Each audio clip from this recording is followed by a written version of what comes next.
All right, my good man. All right. Incense has been lit. Drinks have been poured. Yep. You ready to get into this? Yep. Cheers. Let's do it. All right. So today we're talking about synthetic media. Yeah. Right, yeah. We are, right? So synthetic media, it's kind of a funny term. Basically what that means is it's media generated by AI. If you want a real quick example of what this is, you can go to thispersondoesnotexist.com, and that website will generate a brand new face, a person who's never existed. Mm-hmm. It's AI generated faces, basically. And you just hit refresh and it just generates a new one every single time you visit the website. Yeah. I've refreshed that page probably about 100 or 200 times just because it's fascinating. Mm-hmm. And like 95% of the time, it's 100% believable. There was like one time where like there was glasses only on half a person's face. And I'm like, oh, this is obviously not real. And then one time there was, someone's eyes were pointed in different directions. But aside from those things, there's like a 99% success rate with like generating a perfect human face that's never been seen before with photos. So with synthetic media, it's AI generated photos. It's a photo, but it's not like a picture was taken. There's no camera involved. Mm-hmm. Like no one took this picture. It's an artificial intelligence generated this thing out of nothing, out of its programming basically. So they can do it with photos. They can do it with audio. So if you get 30, 40 minutes of someone's voice recording, mm-hmm. like on a podcast, you can put it into a program and then just make them say whatever you want it to say. Okay. Yeah, that creates complications for communication, especially for media, right? Yeah, it's going to get messy pretty fast here because we're reaching a point where like this was basically unheard of like 4 years ago. The research on it started like 3 or 4 years ago. And now we're getting to a point where, like I saw a TikTok that you sent me of Elon Musk and Mark Zuckerberg talking. It was a video of them talking. It sounded exactly like them. It looked almost exactly like them. Yeah, there was you could tell though it was like generated, but only slightly. Like it almost got you. The Zuckerberg one I could tell was generated because he looked a little too shiny. Dude, he always looks like that. I know, that's the thing. I honestly thought the Zuckerberg was pretty spot on. It was the Elon Musk. His face was a little too narrow. Yeah, that was, I think, the first video I've ever seen where it was like CGI generated, and I wasn't certain it was CGI, mm-hmm. which was weird. The Elon Musk thing, I couldn't tell. It's like, because I knew it was CGI, I was like questioning everything, but if you just showed me that video, I wouldn't have questioned it. You would have looked at it and just kind of moved on. Yeah, I would have looked at it and not realized it was synthetic media. Yeah. I just have to say I thought it was strange. I've gotten a few different things popping up on my phone since we've decided to start talking about this subject. And mm-hmm. there was that one, and I don't know if you remember the screenshot from last week I sent you. I had a app send me like an advertisement for an AI like conversation. Yeah. No, you sent me that screenshot. Yeah. We're going to get into that later. Yeah, that gets into some scary stuff. So yeah, thispersondoesnotexist.com. It'll generate images of people who don't exist. Mm-hmm. Aside from that, you could, if you're not driving while listening to this, you go to not the website, but so if you just do a web search for Dolly AI, DALL.EAI, you'll stumble across this project that's absolutely astounding. It's a neural network, basically. Okay, so think of it. It's almost like a search engine, right? Like there's this query, and you type in what you want to see. And then it comes up with a bunch of images. But instead of searching the web, the program just generates these images. And you can get really specific with it, too. If you go to the website, they have the actual, like, what they search for and the pictures that come up. They search for an illustration, or not search. They asked it to generate this stuff. Okay. I keep saying search because search engine is like the easiest way to explain what it does, basically. So they in the query, they typed in, the text prompt was, an illustration of a baby daikon radish in a tutu walking a dog. And the AI generated that, which is complicated because like it has to understand like that the radish is wearing a tutu, and then like the concept of walking a dog. They all have leashes in these things. They also asked it to generate an armchair in the shape of an avocado, and it just generated a bunch of images of an armchair that looks like it's in the shape of an avocado. They did another one where they asked it to do a stained glass window with an image of a blue strawberry. And it just generated, it looks like just stained glass like you would have in a church, mm-hmm. but the stained glass is in the shape and color of a blue strawberry. And these photos, it's not like it's some pixelated crap art. It's like this stuff looks real. It's really sophisticated. Yeah. Like they have a picture of a storefront with the words open AI on it, and it looks like a real building. Yeah, it does. When I read the text, I assumed it would be like marketing, like what are those people who make logos and shit?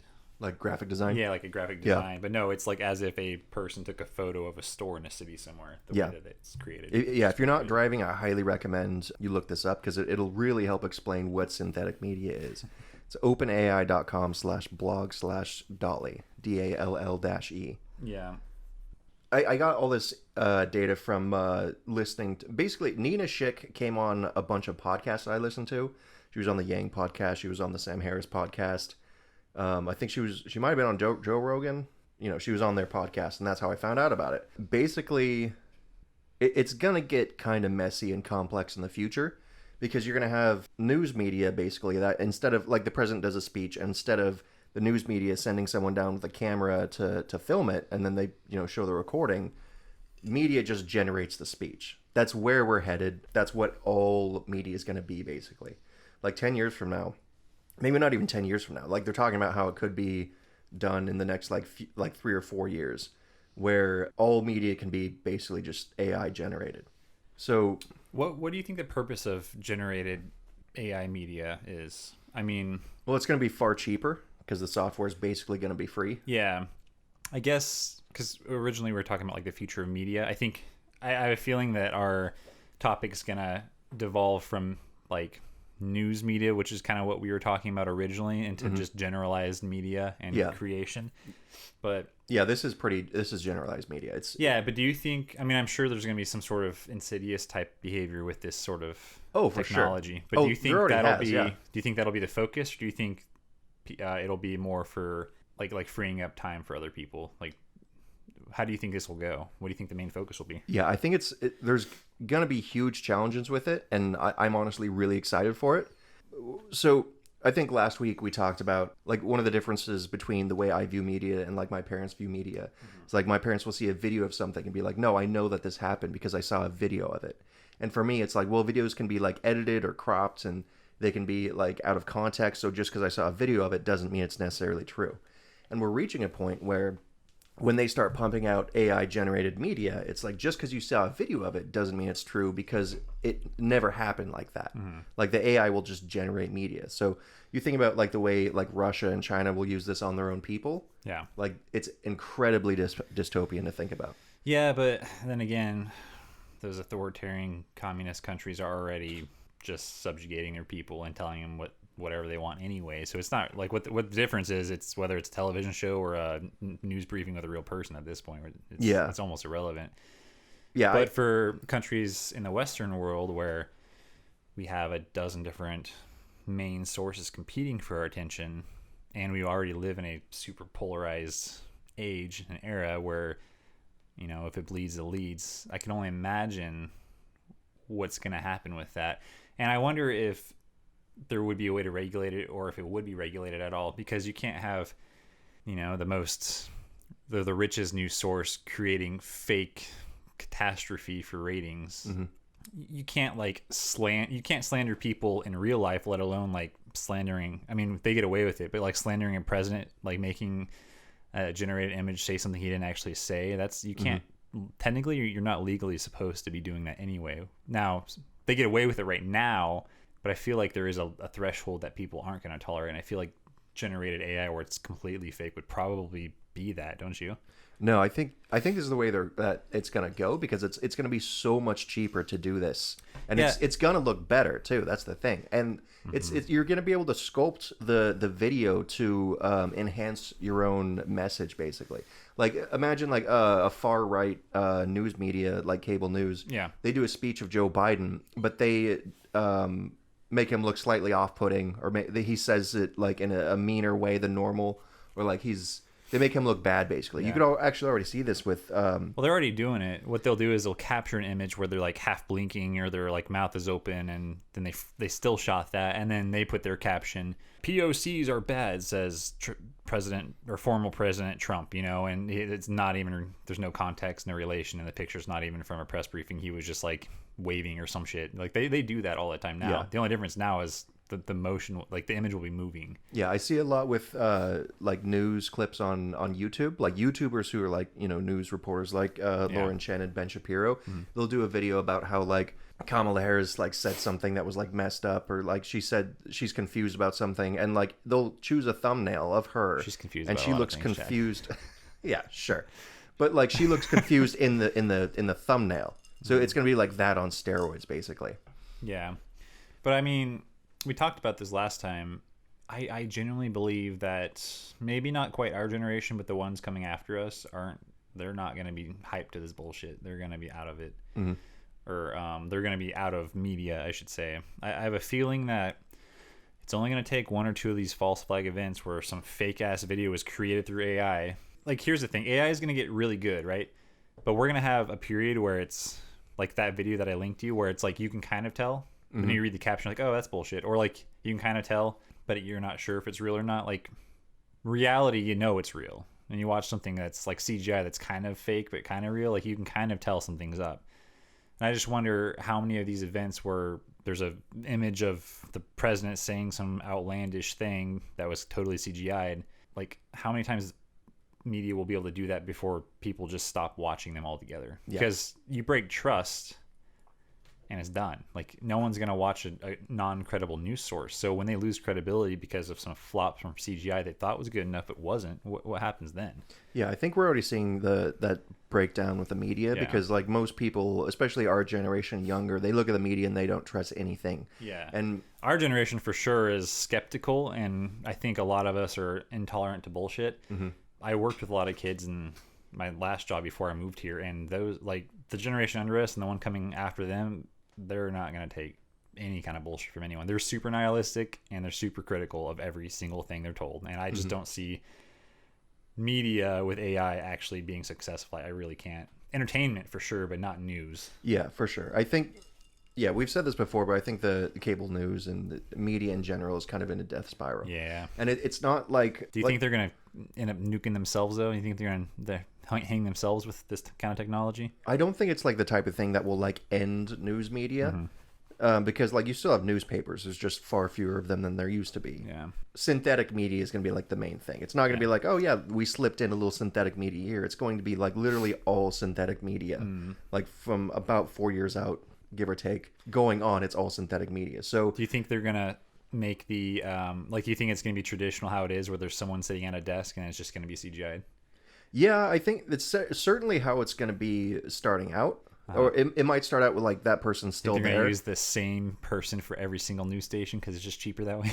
It'd be weird. Well, it's going to get in some weird stuff because you're going to have like people's images, like people's faces are going to be able to be like copyrighted, which is that's interesting. That's going to get interesting. Although that's they already kind of have that. Like you can't put Justin Bieber's face on a T-shirt and then sell it without getting a call from his you know, whatever, his editor or whatever, saying, hey, you're not allowed to use that image. Yeah, like, but that's already how it is. It's going to be less like T-shirts and more like memes, I think, because you can make a Justin Bieber meme. Anyone can do that, and people do. And because it's digital, it's impossible to control. Yeah. So, and I'm like, they probably won't make money off of it, but it's going to be like that level of, which is, it's going to get super interesting. Yeah. Another thing I was going to say is like with the like synthetic media, it's not just about like news media, but that obviously plays a part. The news media is going to keep doing the same thing that they do now, where it's like CNN doesn't have very many stories that are literally fake news. Yeah. But the way they create their synthetic media, they would have made, like if this happened during the Trump era, they would have made Trump look worse than he actually is or was. So it's just going to be another way that they can like bend the truth to craft their message specifically to their audience. Yeah, like I said, I wonder though how far that can go before people just don't, you know.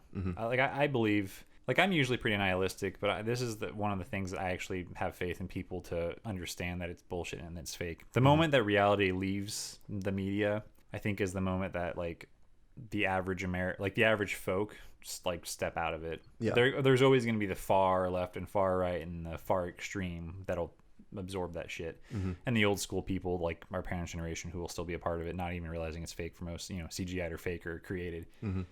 But I think that the attention span of people is not decreasing, but our ability to rapidly receive information and move on is happening at such a pace that I honestly think the standard news cycle it's going to be irrelevant for the next couple of upcoming generations. They're going to look at taglines and move on from it unless it's a major historical event. You know, I just don't see it. I do see it for entertainment, which makes me sad because I love cinema. Why does it make you sad? For me, it makes it exciting. Nah, man, I like watching an actor. Like, I mean, movies are already kind of like that. Most action movies are actors in front of a green screen doing jumps and shit on, you know, all strung up and like, you know, I don't know what they're called, cables and stuff with like little goofy masks with little sensors on them and stuff. That's how most action movies are now. Yep. But I just like, you know, the movie experience and seeing actors like create emotion out of nothing. And I think that's a really cool human aspect of it that's going to go away. I won't go see a fully CGI movie. Really? No. You might have to stop watching movies then. I probably will. Yeah. If this happens in the next 20 years, then I guess I'll watch the classics and stick to those. Yeah, this is where we get in a whole speculation thing because I don't know. Well, hang on. Let me back up. Are you sure? Like, if you saw a movie that was purely like, if you saw a synthetic movie, AI generated the entire thing. Like, let's say it's on Netflix or something, and you just pop it on and you enjoy it. Would it still bother you if it was synthetic? I won't watch it. I can't relate to it. What if you don't know it's synthetic? It's gonna be impossible not to know if something's synthetic, knowing that once that gap is breached or media can be created, all new movies will be posted about being fully synthetic movies, and then I won't watch them. And then after that point happens, I'll probably stop with media altogether and I'll go back to the fine arts like I used to. You see, technology is great and it's going to expand humanity, but we are also going to lose what makes us organic and human. I don't think humanity is meant to live in a virtual world. I think the pinnacle of humanity was actually how we connected to our earth, like how natives would connect to earth and how they had spirituality within everything around them. If we could have that while being technologically advanced, I think that would be the pinnacle of humanity. I think we've gone the wrong direction. The idea that maybe one day, and this is totally just speculated, like sci-fi shit in my head right now, but the idea that one day maybe we would just plug into a virtual reality and live in that instead of just living the real one. Like Ready Player One? Yeah, sure. Yeah. I haven't seen the movie, but I think I know what you're talking about. That just makes me sad. Like, that's not humanity. That's no way to live. I mean, we are so much more than we are our minds, but the human experience, what makes us different from an animal is we have the ability to reason, we have the ability to imagine, to perceive, and to predict. And plugging into some sort of system or letting an AI do that for us is going to remove a section of humanity that I think is the most special thing about us. And so, no, if I know a movie's fully CGI'd, I'm not going to watch it. It might be my favorite series, but I admire the actors, so I watch the actors portray this character. And I judge a good movie based off the theme of the movie and how well the actor convinced me that they were their character. And that's what I find amusing, right? It's part of the arts. What's going to happen now when, like, there's going to be a point where all movies are CGI'd and actors and actresses don't exist anymore. And not that I'm glorifying rich people in Hollywood, but it is a special talent and skill, and I do appreciate the arts. In fact, a decade ago when I went through art school, I only went for a year, but I went to art school for a year, and I dropped out because they were requiring, at the school I went to, they were requiring students to use a tablet for drawing. And that's not what drawing is to me. Drawing is taking an organic substance and creating art out of it that nature couldn't otherwise do, not, hitting the power button and drawing with a fake pencil on some screen. That's not the same thing. But I like things a little more raw, a little more organic. So yeah, once media goes to fully digitized, I just won't take part in it. And I think there's going to be plenty of people like me. While people like you are off going to space, people like me are going to go live in the woods. And you know what? I might die on this planet, but I'm going to die on this planet. I'm not going to die in some digital computer hooked up through my asshole, So, yeah. Anyway. Well, I would like to live forever. So, yeah. I'm going to... See, I think some things are special because they don't last. And I can't imagine a worse fate than living forever.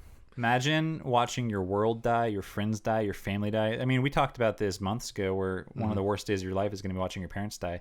Now imagine watching everything you've ever known in your life die and decay in front of you and having immortality, in a sense, being able to live forever. That just seems so terrible. Knowing that every relationship you have is either A, going to end, or B, will never end. Imagine the person you hate the most in front of you for the rest of your life. Well, you don't have to upload them to the cloud. You can just block them.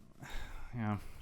But then, see, here's something so like Alan Watts. Have you ever heard his stuff? Mm-hmm. You know, I mean, he has this speech or bit or segment. I don't know what they're called when a philosopher talks to a crowd. But he has a speech where he talks about dreaming and lucid dreaming, and how when you start to learn how to lucid dream, you go to sleep and there's a trigger that like lets you realize you're dreaming, and you start doing things you normally wouldn't do, and then you start controlling your dreams. And after, you know, a few weeks of controlling your dreams and setting up the environment and the situation, you start to want to challenge. So you say, okay, now I'm gonna try to do something that I'm not aware of. Like I want to be surprised in this dream. And then he says, and at that moment you realize you are where you are today as a human, because you wake up and you live your life theoretically how you want to, and it's full of challenges and things you can't foresee. And that's the way that I think humanity should be lived. Humans should live. The idea of controlling everything in my life, the idea of immortality or living forever through simulated reality just doesn't, it's not my thing. I would rather, you know, honestly, I'd rather get sick and die and deal with hardship and struggles than live in this cushy little virtual reality that when I unplug, my body is just all atrophied in this chair somewhere, probably. I mean, I don't know. I don't see a balance. Like the way you describe it seems like you'd plug in and be done. Like you would upload and be out of the organic. And the way I view it is you can't have true organic and true technology together, not in the way that we at least are imagining it, you know. Yeah, this is getting a bit off topic, but it's interesting, so I'll allow it. So when I say upload, what is our topic again? Are we talking about media or technology, AI? I don't know. Yeah, it's all kind of the same thing. Okay. So when I say upload myself to the cloud, I don't mean now. I mean at the end of my life. And then there's a carbon copy of me up in the cloud walking around, even though my body here dies. I like that idea because I don't want to die. We don't actually know if we really die. We know that matter doesn't go anywhere, it just displaces. Like it doesn't matter doesn't change, it just matter displaces, but it doesn't disappear. You mean energy? Yeah. Or matter too? Energy is fine. Okay. Yeah. I guess we can say energy in like, that's probably the proper term, but I think matter is kind of the same. Like you have water, it vaporizes and turns to steam, which turns into air, but it's still there. It's just a different form, but we can say energy, that's fine. Energy, whatever, matter. So like you die at your, like a normal death, then you get put in a cask and then you get put into the ground. Well, eventually the nature overtakes the cask and your body inside, and the little wormies come and eat you, and then they scatter about, and then they die, and something eats them, and they corrode in the dirt, and then the bacteria eats them, and like you're still part of something. It's just not in the conscious form that you're aware of. Yeah, the consciousness is something I'm really fond of, I think. Yeah. To me, I understand that, but for me, I see life as like, it's more like energy and less like matter. So it's like a wave in a pool. Me and my sister, when we were swimming and when we were kids, we used to make ocean waves, we called it. So where you take a tube and you like push it up and down. Yeah. And so you get these really big waves. It's like, well, if you get out of the pool, eventually those waves just stop. It's like, where did that energy go? I always pictured you as a whirlpool kind of guy. You don't like chaos, Chad. The ocean waves are chaos, man. Whirlpools, it all goes to the center. It's chaos. I like chaos. When you're the center of it? Because you're the one causing it, man. I like chaos when it's in measured little bits. See, I like just raw chaos. That's my thing. Yeah, I think I'm chaotic neutral if we're doing D&D. I'll say it. I've done it. I'm surprised you're not chaotic evil, honestly. Nah, man, I'm neutral. Well, for D&D, I'm definitely evil, but like in real life, I'm chaotic neutral. I don't think there is. I mean, there is evil in humanity, but in general, I think good and bad are kind of irrelevant. It just is. There just is, I guess. But anyway, getting back to our topic. Would you play D&D with me someday? I try. It's been a long time. It's been 12 plus years. Okay. I would be down. Yeah. All right. We'll... Only though if you play a round of Magic with me. Yeah, we'll talk about it later. Okay. A deal has been struck. Anyways, so synthetic media. Yeah. That really throws me that you're not willing to watch CG. You remind me of I haven't even watched the new Star Wars movies. Not because they're CGI'd, but it is heavily CGI'd. My favorite non-CGI, well, it is CGI'd, but my favorite movie in the action series is probably John Wick. But it's because I know the actor. did all of his own stunts in one take. Wow. He went through the training. Yeah, Keanu Reeves went through months of like gun training and special ops training for combat, and so all of the scenes where he's in it, well, most of them, I'm pretty sure like 90% of them are actually all just him in one take. He reloads the weapons through training. He does all the rolls, kicks, flips, and all that shit. That's what I admire. I like to admire the actor as well as the character. Yeah, and a CGI thing, I cannot connect to, and I know there are other people like me. That's a really, really good point. I didn't think about that, because I watch movies with my buddy Zach sometimes, and I think you'd get along with him really well because he's super into movies. Bring him over, dude. And he would, we should have one little podcast. Yeah, he would point out stuff to me that I just wouldn't pick up on, because I like movies, but I'm not like a connoisseur or anything, or a critic or anything. So he'd be like, "Oh, check out this shot," and it'd be one super long shot that lasts for like 3 minutes, and I'm like, "Wow, that's so cool." Yeah.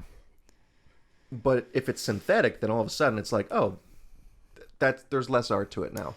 Yeah, well, I mean, there is good art to it, and you're like, well, those programmers did awesome. But only if you're a programmer, then can you admire that. And at some point, most of humanity will be able to handle technology, and programmers will be a dime a dozen, just like artists are, or were, 100 years ago. But as far as I'm not in that category. I appreciate the arts. I appreciate the humanity behind things. And I just see technology the way we're describing right now, like artificial intelligence creating content out of nothing, is cool, but it's not for me. That's so interesting. Yeah. I never thought there would be a person like you. It literally never entered my mind. Yeah, there's definitely a lot of people like me. Yeah, that throws a wrench into. People like me are gonna swing. Like, the harder that this swings, the harder we'll swing the opposite direction. Mm-hmm. If this were to happen in like 20 years, you'll find me in a commune somewhere on a farm, like with no phones or technology at all. That's how hard I'll swing the other direction. You know, I don't think it's gonna happen quite like that, but you know what I'm saying, right? You get the picture. Yeah. So that's so interesting. So the singularity, huh? Yeah, I think. Can we talk about that for a second? Sure. What about it? I think that this is the start. This is the tip. Yeah. Like, it started obviously when AI was talked about, but now currently we have AI who can play every world famous chess player simultaneously and win every single time. Mm-hmm. Like, the exponential growth of the AI. Yeah, they had that like in the 90s. Yeah. I think the 90s is when the computers beat the world chess champion. Yeah. Well, it started with it playing a world chess champion and like winning, or like the chess champion won like most of the time, and then it learned, and then it played a different chess champion, and then it like won half the time, and then it basically won out of both of them 10 times out of 10. Mm-hmm. And then it played like every world champion at the same time and still won. Mm-hmm. And now it can't be beat. And it learned by playing itself over and over again. Yeah, learning all the combinations and possibilities. Yeah, it will come up with strategies and patterns that humans have never discovered, which is really interesting. But I wonder, I'm not a huge chess player. I'm not like a intellectual type. I can't judge movements and stuff. Like I said, I like chaos, so I plan out a step ahead, not like 10 steps ahead. So I'm not a good chess player. Yeah, chessboards have borders. You don't like that? But I wonder if like the sheer luck of being human could ever win against something like that. Luck? Like, yeah, I guess chess is not a game of luck. So I guess it doesn't. I guess the point I was making is the thing about being human is happenstance, luck, illogical things can guide us and make us and cause us to make decisions that a computer will never be able to comprehend itself. And I guess that's the part of humanity I really like. Mm-hmm. But the singularity, right? Get back to that. Yeah. I'm all over the place. I haven't talked to anyone in like a week, Chad, or at least since you were over on Wednesday. So, but I think AI is the peak, or is the start of the singularity, and singularity really isn't about like the sci-fi like humans become cyborgs. It's really just about the peak of when exponential growth like is at its peak. Right now, every like 10 years we have a big advancement, but the singularity will have a big advancement every 15 minutes basically. And it just compounds, right? Well, I think we're seeing that because that's what I'm saying. I think this is what we would consider the singularity. And so I can't remember. I only just researched this yesterday, and I was just listening to stuff, so I don't have the facts. But there is a, well-known scientist. I don't have his name because, like I said, I didn't write down the facts. But he predicts that the singularity will occur not at its peak, but basically be noticed around 2029, based off current AI technology, which is crazy, isn't it? That's coming up. That's yeah, coming up. 10 years from now, man. Or 9 now. So 8 years. 8 years. Yeah, shit. Oh my God. It's coming. Right, though? Like, Skynet's coming for you. Jeez. Yeah. But I obviously know there's a lot of population who will be fully on board with created images. CGI is the only word I know how to use to clarify it. CGI images. Synthetic media. Synthetic media. Thank you. Synthetic media, synthetic images. And like, I wonder at what point, though, do you stop trusting what you're being told as a human, or like... Oh, for our generation, it was a couple years ago. Yeah, but newer generations, I think, will be plugged in, but I have a hard time. I just, based off the people that I've met, the young people I know, I just have a hard time believing them to just be fully engaged in it with no questions asked. Well, I think so speculative. I think a lot of them will be engaged. They just there won't be nearly as much certainty as, like, say, our parents have in, like, media and stuff like that. Here's a question: what about current former education institutions, like colleges? Yeah, those need to be burned to the ground. I agree 100%. But if you so the way that usually technology works is there's a discovery or an advancement, and then usually, like, the military powers take it and work on it and militarize it, and then, like, a decade later it gets released to the public. So, like, military had cell phones way before we had our first flip phones, 20 years plus. Yeah. Fun fact, like the UAVs and automated drones and stuff, they were working on those during the Vietnam War in the 60s, which is astounding to me, because I didn't find out about it until, like, 2008 2005. Yeah, when the first, like, big ass expensive drones came to the public market. Yeah, I think the average time is between the military to public is about a decade.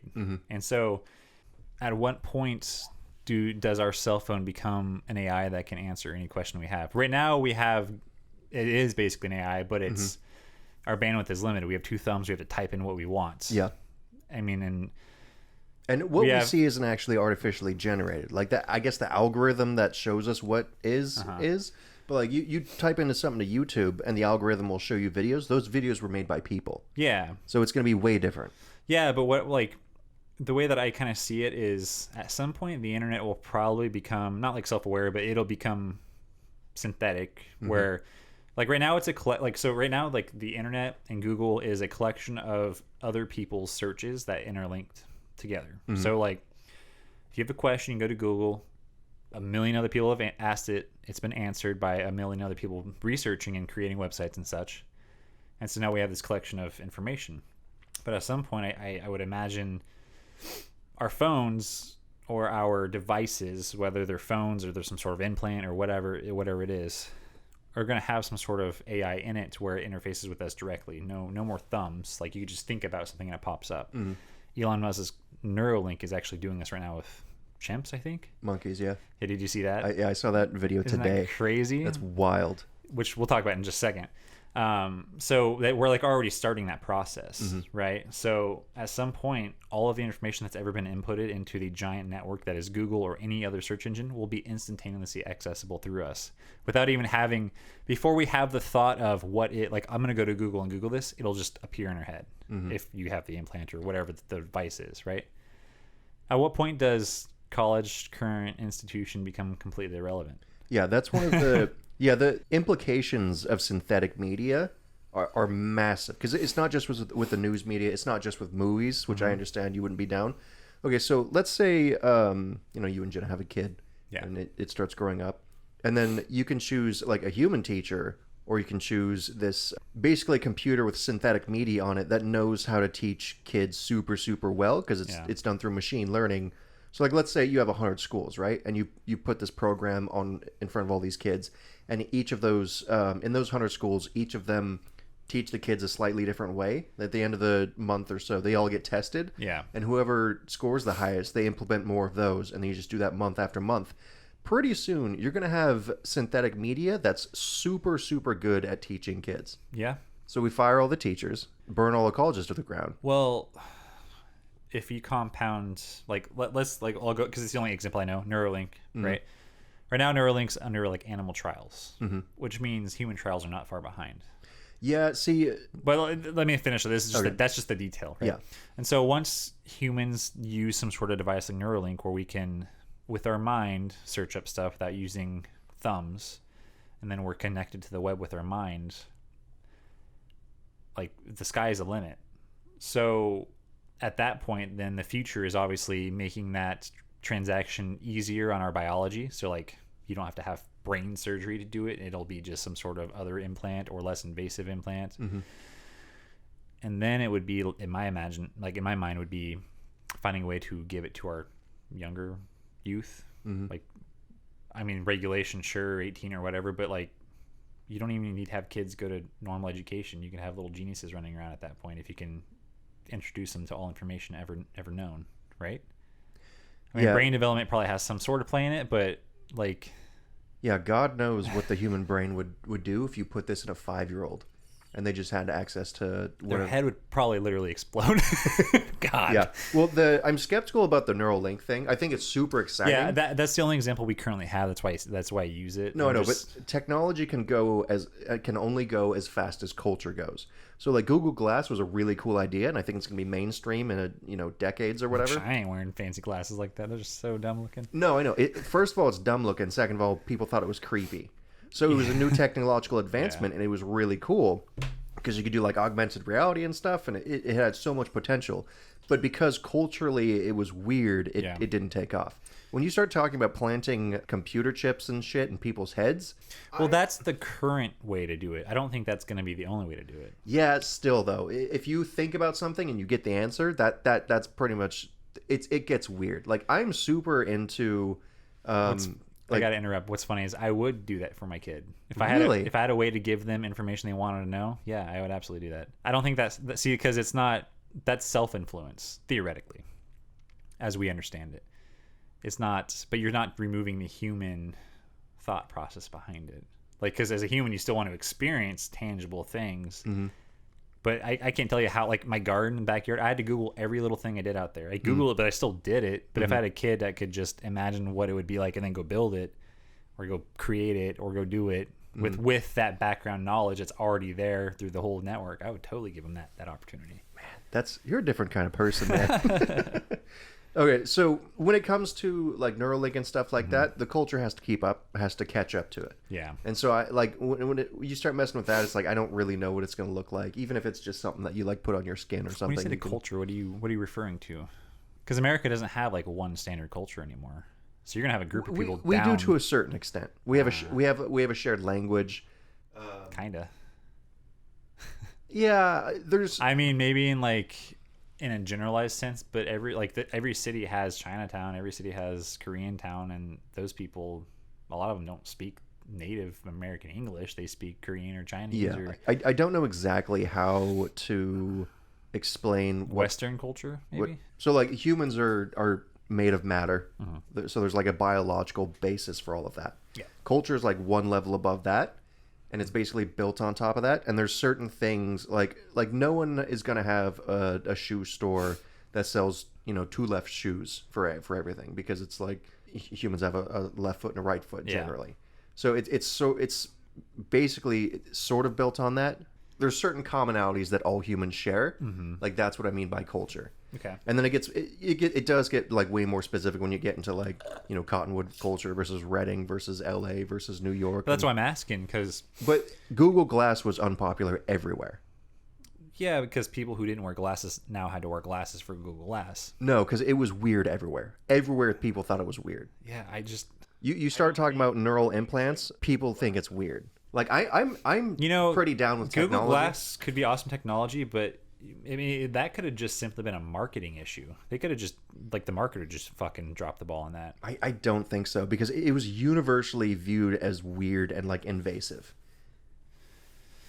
Like I don't think it was marketing. In fact, they did a lot of marketing. I remember I had Facebook memories pop up. Yeah. And there was one day I was scrolling Facebook and there was like 3 puff pieces for Google Glass, within 15 minutes.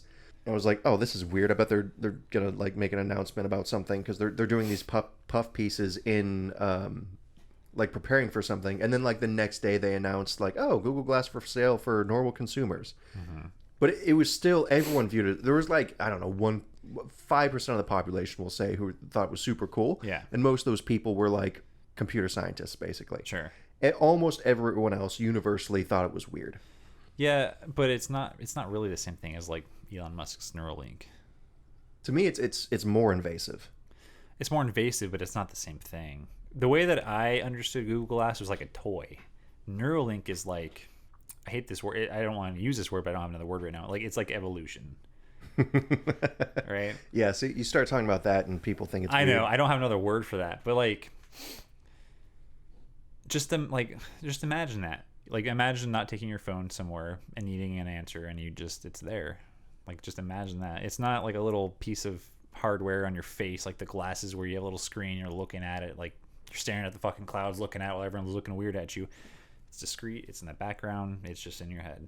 It's invasive as we understand it now, but that doesn't mean that's how it's gonna be if it's ever introduced to the public. It doesn't, like right now they're doing brain surgery on pigs and apes and chimps and shit.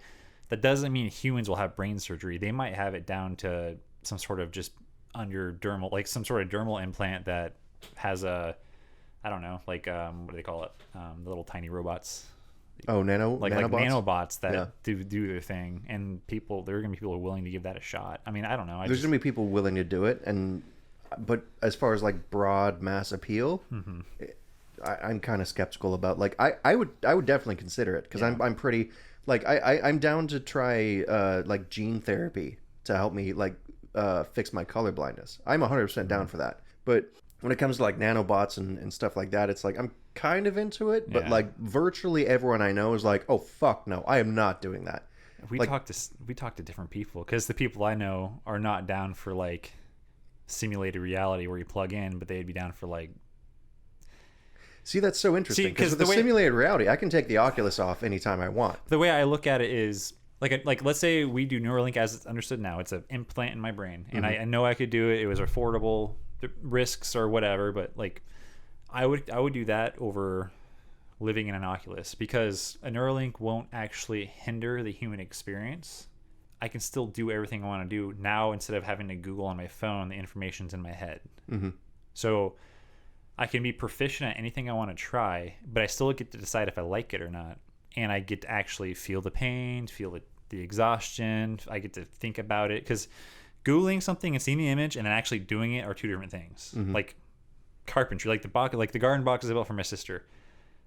Drawing it up, buying the materials, and then Googling like a rough schematic, that was all fine and good. But then actually using the drill and getting the angle right and holding it together while I'm trying to screw it in, it's a whole different experience.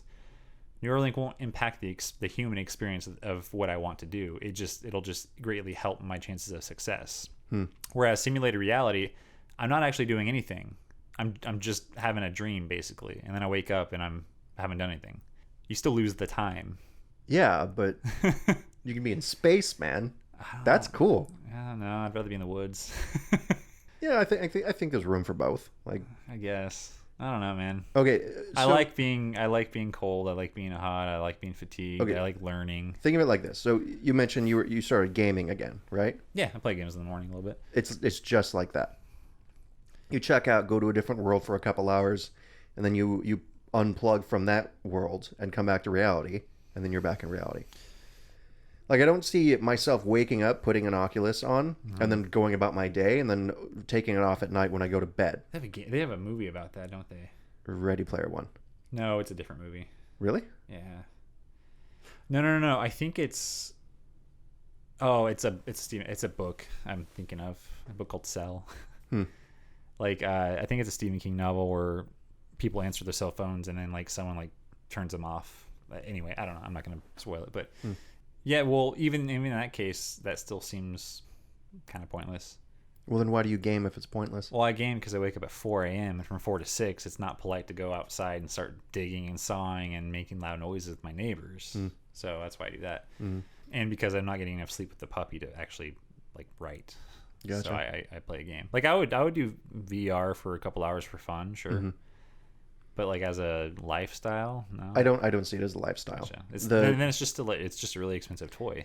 Yeah, it'll get cheap. And then once that version, once synthetic media comes along, I'm gonna be able to have like my own video game that's tailor made for me. Like there's video games that I wish someone would create, and no one's done it because they either haven't thought about it, or they just, they don't think it's a good financial investment. That's called an entrepreneurial opportunity, Chad. No, I don't want to create video games. I want to create something meaningful and useful. Yeah. Like I've seen too many people like throw their lives away to video games to actually like be like, oh yeah, I want to create this. I want to add this to the world. Yeah. See, I'm torn on it because if I can see people getting lost in games, but it doesn't do anything for you. And there's validity to checking out once in a while. Yeah, like I don't feel like I need to. It's like your 80-20 rule. I don't mind spending not 20% of my time, but like I have at least 20% of my time that's non-productive. I'm okay with that because it's sort of like rest. A lack of productivity. Yeah. Sometimes is okay because you don't need to be productive 100% of the time. I don't need to be Jeff Bezos. Yeah. But yeah, synthetic media. I have a hard time. I don't know. Something about having no human behind it just makes it hard for me to trust it or to be engaged with it. Maybe that's what. Maybe it's a lack of engagement. Like right now, you're sitting in front of me. I can look in the eye. I can talk. I can read your expressions. We can go back and forth. I'm not a huge texter. A lot of people like texting, but I'm not a huge texter because you can't do that. I talk on the phone a little bit, but I'm not a huge phone talker because you can't do that. In synthetic media, especially like a movie or something, that's why I can't connect to it. I wouldn't be able to. What about a video game that was tailor-made? Like it looked at all your video game stats and scores, or even this. Like we talked about the what was it, the Dolly thing? So imagine instead of you have a text query, instead of like you putting some stuff in, it comes with a picture. Imagine you put some stuff in and it comes up with a video game. Like I want to play like a space themed RPG with pigs for enemies or something. Yeah. And you have like some sort of like first person shooter. It just generates as you go along. I think the novelty would be cool at first, and then it would just get kind of boring, I don't know, man. I don't. Well, and here's a video game for me is probably a bad example because I don't play games to waste time, like to check out. I play games when there's nothing else I could do. Okay. Like I said, I wake up at like 3:30, 4 a.m. Mm-hmm. If the household's still quiet, like because my wife works 80 hours a week, man. She's always working. She's doing school. Like I can't be making noise. I can't clean. I can't listen to music in my office here. If I can write, I do, but. So your ideal life is 0 hours of video games a year. Yeah, it's such a waste. Okay. I'm not saying it's a waste for being productive in a way that I feel is productive. I lose out on real experience by playing fake experience. Would you play a video game with me? Sure. Yeah. It'd be like a social experience then, right? Yeah. It's like drinking. I don't drink by myself. I'll drink with other people. I'll get hammered with you, but I'm not going to get hammered by myself. Like I'm not getting an experience. I'm not getting memory. I'm not getting relationship. And so the gaming's the same way. I'll do it when there's nothing else I can do. And it's usually an hour and a half, like 4 a.m. It's like there's not anything else I can really do. All right. So. 2024, I come over with 2 VR headsets. And I'm like, let's game together. And we get plugged into this world. It's like Call of Duty, but it's zombies instead of Russians. Okay. And we just got to survive. And there's waves. Can it be Russian zombies? Yeah, I think most zombies are either Russian or Nazis. So, yeah. Let's do both. Yeah, but it's something like that. Yeah. Like, that sounds amazing to me. You're in the game with me, yeah? Yeah. Like, sure. I look over and you're right there next to me because we're both wearing headsets. I would play that game.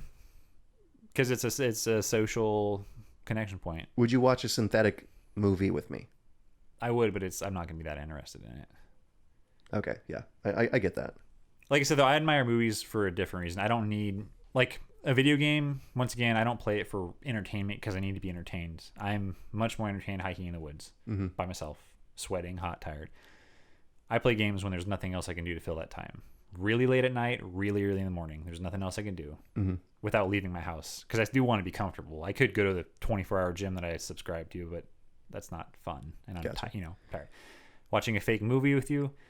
If we're going to like speculate it for like a podcast, and so we're sitting there, we're talking about whether that scene worked or not, or if the AI did a good job, sure, maybe. But just to watch the movie for entertainment value, no, I'd rather do something else. Yeah, I think I'm just not as impressed by artificial shit. I like the idea that a human created it, Yeah, I think that's the one of the main differences between you and me is I'm way closer to computer science than artist, and you're way closer to you are an artist. Not a. I was, yeah. Yeah, like, I mean, your backyard is art. And like I've done coding, so it's like Sure. the way we see the world is very, very different. Yeah. Yeah, maybe that's what it is. It's just too disconnecting for me. Man, I literally never thought someone wouldn't want to watch a movie because it was synthetic. That's so interesting. Like I get it because I understand it now, but it's like, oh man, that completely changes the way I see synthetic media now. Yeah. How common do you think that is? Because people like me, I have no qualms about watching a synthetic media, especially if it's tailored to me, and I would enjoy it far more than watching like some stuff on Netflix or Amazon Video. I can't. I'm gonna just say 50-50. I can't really say because I don't have any like city life culture, and I also don't have any like incredibly religious culture. Because there's something else too. Like I have a hard time believing that really devout types of people, whether it's Christianity or otherwise, would feel comfortable and participate in completely computer generated reality, because it's so far off from God's created reality or Allah's created reality, or whatever deity you insert here. And I wonder if there would be something with that too. I don't think so, because it would be if it was like on the edge, you're not sure if it's real or not. Yeah. But well, I'm also talking about like plugging into some sort of fake reality, not just like watching a news stream that there's no actual person, it's just a CGI. I mean, Christians don't have any qualms about logging into Facebook, and that's a fake reality. Yeah, but not in the way we're talking about it. You're still seeing real pictures of real people. Are you? You're seeing a persona. When I see a picture of Kendall Jenner... Kendall Jenner, yeah, I know who you're talking about. When I see a picture of Jenner. someone on, I guess the average person doesn't. Well, most with of us filters have, and stuff on TikTok. There's no real people on TikTok. Well, That's this is an interesting thing too, because unless you're a complete fucking idiot, we all know it and accept it that whoever you are online is not who you are in organic real life. That's our persona of who we want people to think we are. And we all kind of know that, subconsciously or realistically. And I think young people try to strive to be both, but old people like us are just like, I'm only going to post the good pictures, and then I won't be on it that much anyway. It's fine. So there was this art that was lost around 120 years ago. It was the art of sword fighting. It was a type of martial art that was passed down through generations. No, it's coming back, but we have to start over from ground zero, because that was something that was passed down from one person to the next. Like samurais passed it down to their followers and stuff. We literally lost that in the early 20th century because like World War I, you don't need a sword. You don't need to know how to fight with a sword. Yeah. So the art literally died. And you remind me of someone who's like, you know what? I'm not going to do these pesky, Gatling guns and planes and tanks. I'm going to stick with my sword. But like not in like a condescending way, not in a shitty way, just like it's a form of art, and it's valuable. I would be the soldier that goes in the battle with that antique sword on his hip. Just like you see like those old movies where there's like a soldier, but he has his grandfather's old revolver on his hip, instead of his sidearm. That's kind of what it would be like. Yeah. It's hanging on to a piece of history in the past. I mean, like, I don't know. At what point is history lost through detachment? We have it in the books, but not having any attachment to it is gone. And we cycle through information so quick and so often that, like, I can't remember half the shit I looked at a year ago. It's gone. It's history. It's history, but it's irrelevant and not a part of me anymore. It's, so what point does our human history disappear? I don't know. For me, history is one thing I'm excited for synthetic media on, because like you can kind of see it now, like on YouTube. Like if there's anything I want to know about historically, I just look it up on YouTube, and then I click on whichever video based on how long it is, because it's like maybe I only want a 10-minute explanation, rough overview. Yeah. Sometimes I wanted the full hour-and-a-half long documentary. Like I got curious about the Soviet-Afghan war in the 1980s. Yeah. Because I'm like, they were there before us. Like, what were they doing around there? Interesting story. So the Soviets decided they wanted to prop up communism in Afghanistan, and the leader of Afghanistan wasn't a communist. Okay. So what they did, they had their Spetsnaz. It's like Russian special forces, basically. And in the 80s, the Soviet Union had some puppet states that were, they spoke whatever language the Afghans speak. Farsi or something.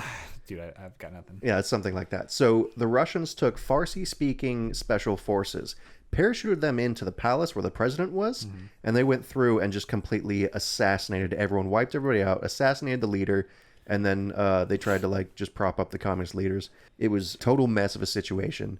They got out after 10 years, so they're only half as dumb as we are.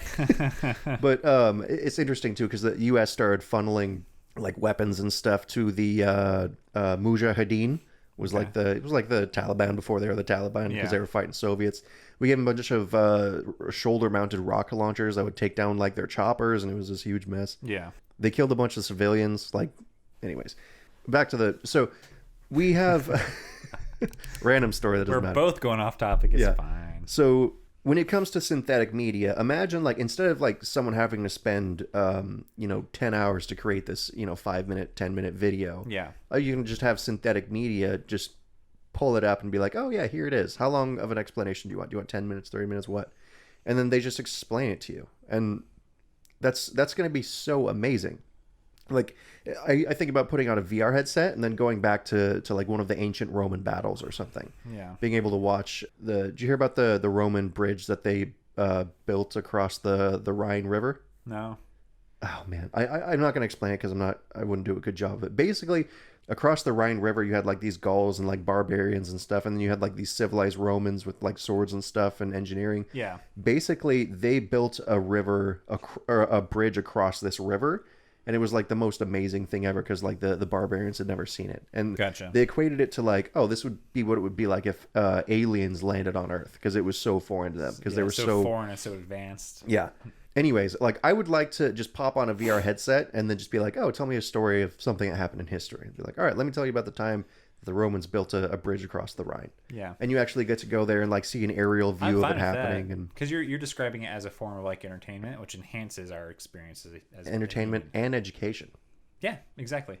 I cross the line when entertainment becomes reality, I guess. You don't like I don't like the automated art. I don't like the idea of okay, I guess where do we draw the line between physically plugging into a computer and having artificial media just always there? The difference is just the plug, right? And then so like you can still live in a simulated reality without actually being inside a computer game. Like if you're living real life but everything you see is artificially created. Mm-hmm. It's basically a simulated reality with headaches and stomach aches. It's just the same shit, right? So I guess that's where I kind of draw the line, is finding that balance. If that makes sense. Because I'll play a game where I can go back to Rome and like walk around the streets, go see a real Colosseum fight and all the horror that it has that looks totally real on VR. Get to experience that because it's part of the human experience. Yeah. Emotionally, maybe not physically, physiologically within my body, I'm still feeling anxiety, but my body is not sitting there in the sun baking, and I'm not sweating like I would if I were part of that. But like, there's some experience to be had there, but you still have to unplug and then like do organic, real, biological things to continue being human, and that's kind of the line that I'm drawing basically. As far as like movies and media and pictures and games go, like.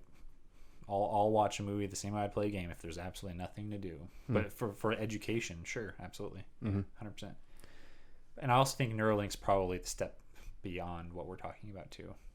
Yeah, that's I something agree. that while you were speaking, I realized I was talking step 3, and we're still going through step 1. Yeah, I haven't actually done a ton of research on Neuralinking aside from that 37-second TikTok that I literally all information on the internet in your head, instantaneous access to anything you want to know. Yeah, the chimp can move the dot on the screen just by thinking about it, which is pretty wild. But keep in mind right now, like in that circumstance, the chimp is engaged in that thought process.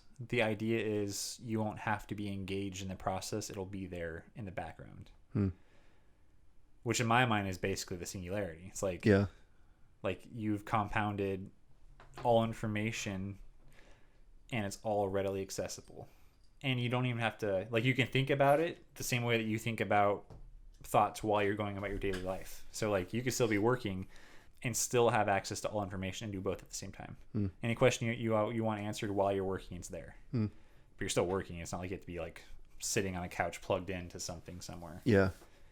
That's what I'm interested in, because you can still live biologic existence and have all information. Yeah, that's interesting. In between now and then, synthetic media is what we got. Yeah, I'll wait for that era to pass. Right, I'll just sit out the next decade. Yeah, it's got some interesting, aside from like CGI created movies, which I understand you're not down with. It's got a lot of potential, like completely redoing the way we do education. Like imagine you have this super smart AI with synthetic media, and that's how kids learn now. Imagine every kid in that generation growing up, and every kid in that generation is like 10 times more educated than the generation before. Yeah, but there are a lot of people who believe kind of what I'm saying, but more firmly in experience over like education. Yeah, but I'm talking about like anything that you would learn in front of like a teacher and a blackboard. Like teaching a kid mathematics or something, or like language, writing. This is also interesting too, because I don't know, I'm not a parent, and I actually don't know very many parents, like people our age who are parents. Mm-hmm. I don't know how many people would be comfortable with a computer teaching their kids, because there's always the question of like who created the computer. Mm-hmm. Because with a teacher, you can take a teacher out to dinner and like figure out their bias just by like communicating and talking with them. But a computer, you have no idea what the like if there's anything behind it, insidious. Because parents are always, well, good parents are protective of their children, even if it comes to like education. Like your parents sent you guys to private school, because they didn't trust public education, and that's the way that I'm thinking about it now. Is like, if I didn't know the institution that created the AI, I don't know if I'd want the AI just teaching my kids. And it seems like it's much harder to get real information about artificial intelligence or like technology in general to figure out whether it's safe or good. Yeah, when it comes to like morality and stuff, I think that's kind of where schools don't really I don't know, maybe I don't know that you shouldn't be taught morality at school, but it gets messy. I'm talking about like the basic, like learning history, learning English and mathematics and stuff like that. What do you think the best case scenario with the school system is? Well, and we'll start from like ground all the way through college, ground up through college, or I should say with like any education system, because I think school is probably not going to be around for as long as it's making less and less. It's around like the 1990s it kind of stopped making sense doing it the way we do it, and now it's like this is bizarre. Yeah, like college and elementary school, it's like this is so antiquated. Well, I mean, it was literally, school and education was literally created for factory workers. It was created to have a working class. Yeah. It's structured that way. We were originally taught that way. And then it just became standard life. As those young kids went into the workforce, it became standard. So you could work your day job to send your kids to school, because they just so happen to correlate side by side with timing. Yeah. In majority speaking. And that hasn't worked for a long time. Now people have to work multiple jobs. Both families are working jobs. And so having both families work jobs is what keeps kids in schools and lets families keep doing that. Yeah. And this whole freaking COVID mess has kind of disrupted that whole thing. My sister can't even work because her kids are on weird schedules with their schooling. Yeah. Schooling is becoming inconvenient.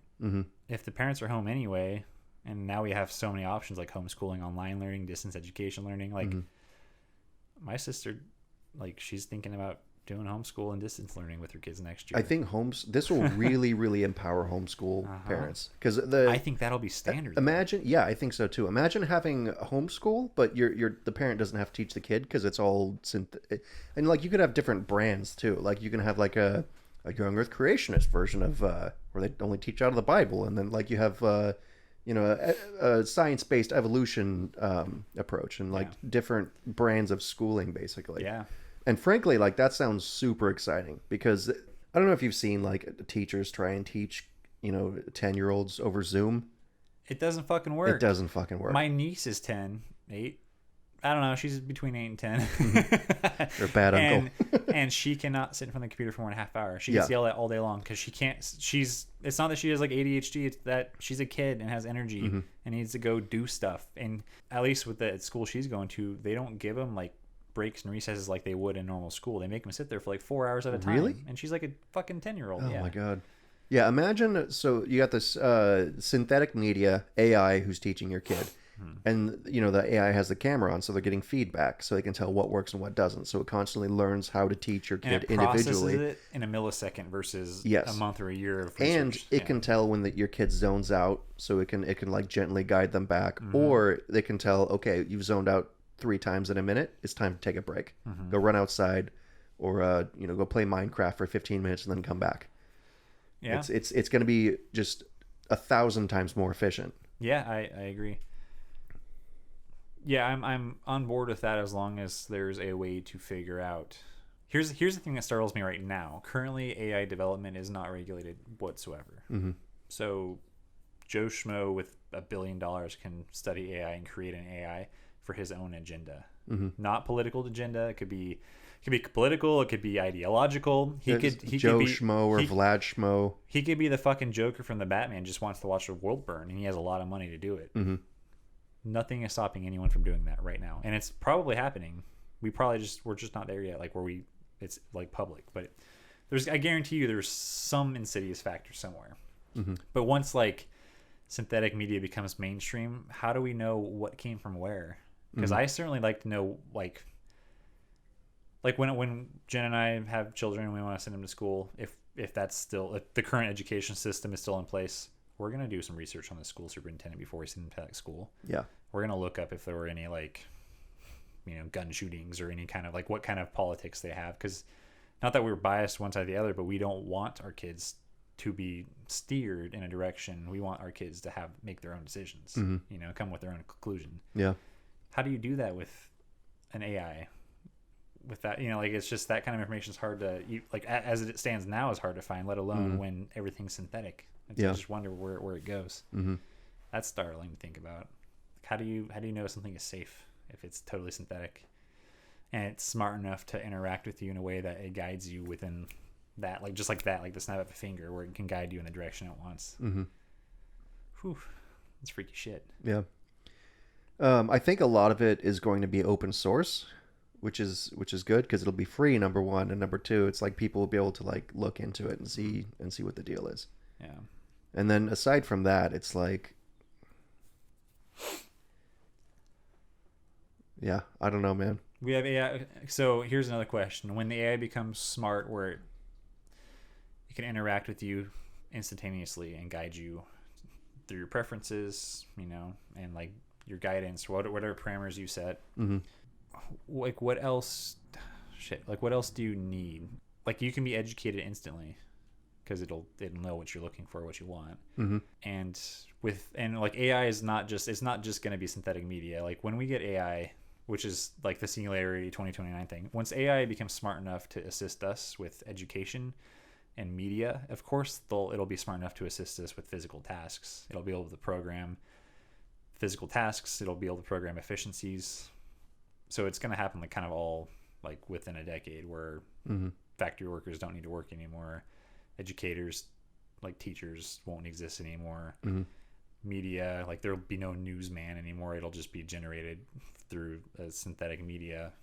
All of that stuff will just kind of dissolve relatively rapidly within a small span of time. Yeah. And then, where does that leave us? Well, yeah, it's going to wipe out a lot of different career fields. Journalism is they already have AI that just write articles. Yeah. It's that's pretty crazy. I was thinking about this too, because my roommate, he's getting he's working on his master's degree in counseling. Yeah. And I'm like, okay, so if you could have a super smart AI that just provides counseling, because basically what counseling is, it's I talked to my roommate about it, and basically what it is the counselor helps guide the customer, the counselee, the client. Yeah. The counselor guides the client, basically facilitates conversation and guides them to their own conclusion.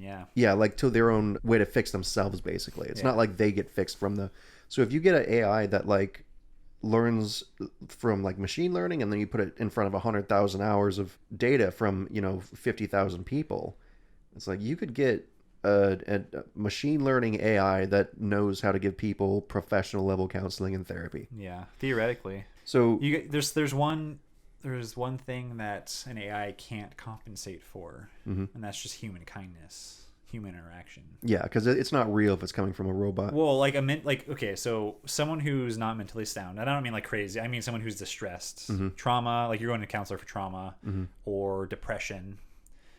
People with trauma or depression aren't at a sound state of mind and could be unpredictable. Now, an AI might be able to read your facial expressions and do its best judgment off what it could say to coach you to become less unpredictable and more predictable and whatever, but like someone without a sound state of mind is more apt to be chaotic, and an AI is not. I don't think an AI is going to be able to predict chaos, not in the way that a human does. I was watching a podcast earlier with Neil deGrasse Tyson talking about AIs, and then I was gardening, my hands are dirty. The video switched after it was done. I don't know who was talking, but he was talking about like AIs and how they would work with humans. And most people think sci-fi, where they think like Terminator, like Skynet's gonna come wipe us all out or some shit. Yeah. He's like, no, probably what would happen is, like, let's say and there's an actual example of this. He like pulled up a picture. He was saying, let's say we did something less insidious where we wanted to program an AI to make us smile more. And so what would happen was it would probably start out with interaction where, and it would be like a camera or something, or like the AI, let's say it's a robot, whatever example you want to use, it'll like interact with a person. And first it needs to figure out what makes us smile. And then while it's doing that, it's going to figure out what actually makes us smile. So biologically, what muscles make us smile, and then emotionally, what kinds of things make us smile, and connect those dots. And then it'll start taking those actions, and it'll start telling jokes. But after a while, we get used to the single jokes, and it'll start doing actions. And after a while, like less, like we become desensitized as human beings. So once we get to that point, it'll just wire into our brain the receptors of our muscles that make us smile and take that logical approach once all other things are exhausted, because that's logically that's what makes the most sense, because you remove the human equation of like chaos. Like humans don't always make sense. That's what makes us special. We don't have to be 100% logical all the time. In fact, we're rather dry if we are. They don't make good interviewers or interviewees, right? Yeah. That's like the nature of the artificial intelligence. That's why it's artificial. It's not that it's not biological. It's that it's being intelligent and being intuitive are not the same thing.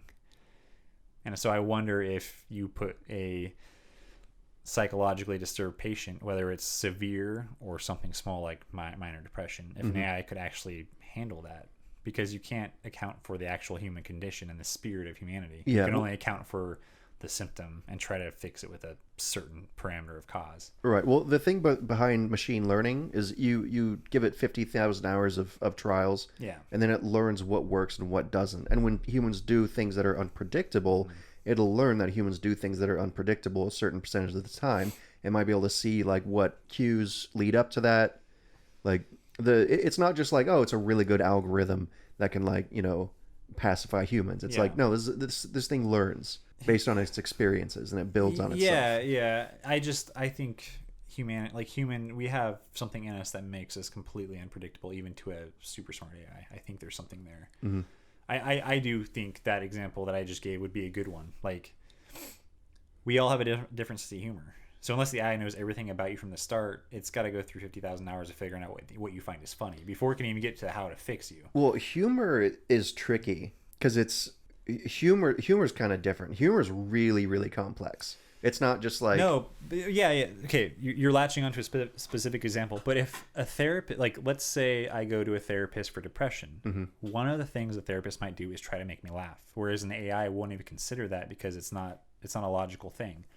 Like, if I go sit down in front of a therapist, he might walk in, and maybe we've had a session before and we had some sort of connective point. He might walk in, sit down, and like let one rip on accident because I think farts are funny. I don't know. He might have just heard it in passing, or lets one rip and looks at me and goes, whoops. Yeah. And that breaks the mood. An AI will never be able to do that. You don't think so? No.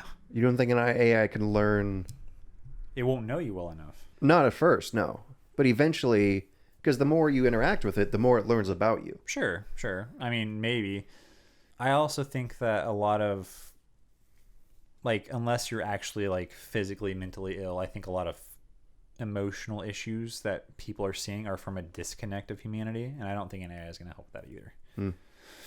Yeah, it was something my roommate brought up is half of what gets people Half of what successful therapy is built on is the actual relationship you have with your therapist. Yeah.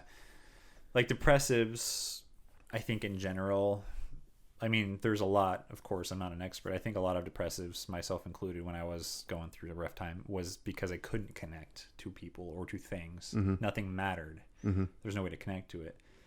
Well, a fucking robot or a computer screen or a voice is not going to be any more connective than like you right here in front of me. In fact, I would listen to you give me advice first before going to an AI. And I think a lot of people who are in a bad state of mind, they want actual literal physical warmth of a human body hugging them. If you're going to consult for someone, like not like a therapist or counselor, but like for a family member, you go to consult, you want to hug, you want someone to sit there with a cup of coffee and listen to you. It's usually the first step. You can't do it with an AI. You need real help. Like you're working through a problem, you go to an AI, it might be able to give you instructions on how to deal with it through a program that it did to assess 50,000 other people, and it knows the right answer, but it's still very cold. And I think that's the human. You could make it feel warm though. Like you know it's a robot. Like Scarlett Johansson's voice on her. No, honestly, exactly like. I mean, not exactly like that. Like I don't want a sexy therapist helping me grieve the death of my father, but like you can make things sound really, really peaceful. It's like, so there's this app called, I think it's called Calm. It like helps you sleep at night. Yeah. It's got this voice on it that's just super calming. And it's like, I know the voice, the dude who's saying this stuff isn't there.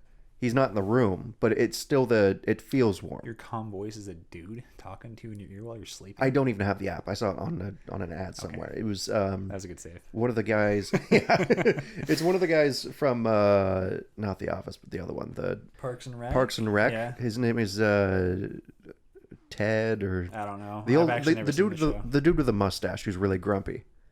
I don't know. I've never actually watched the show. I know that's the other one. Oh, he's got a great calming voice, I guess. Sure. Anyways.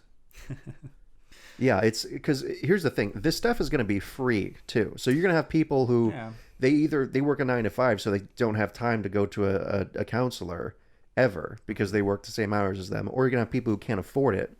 Yeah, those people are going to get access to it. And if it's half as good as a normal therapist, people are going to make a lot of progress in it. Yeah. No, there's totally validity. I'm just saying you need to understand that humans aren't always logical. And so a logical person will go to a logical source like an AI that's super programmed to fix their problems.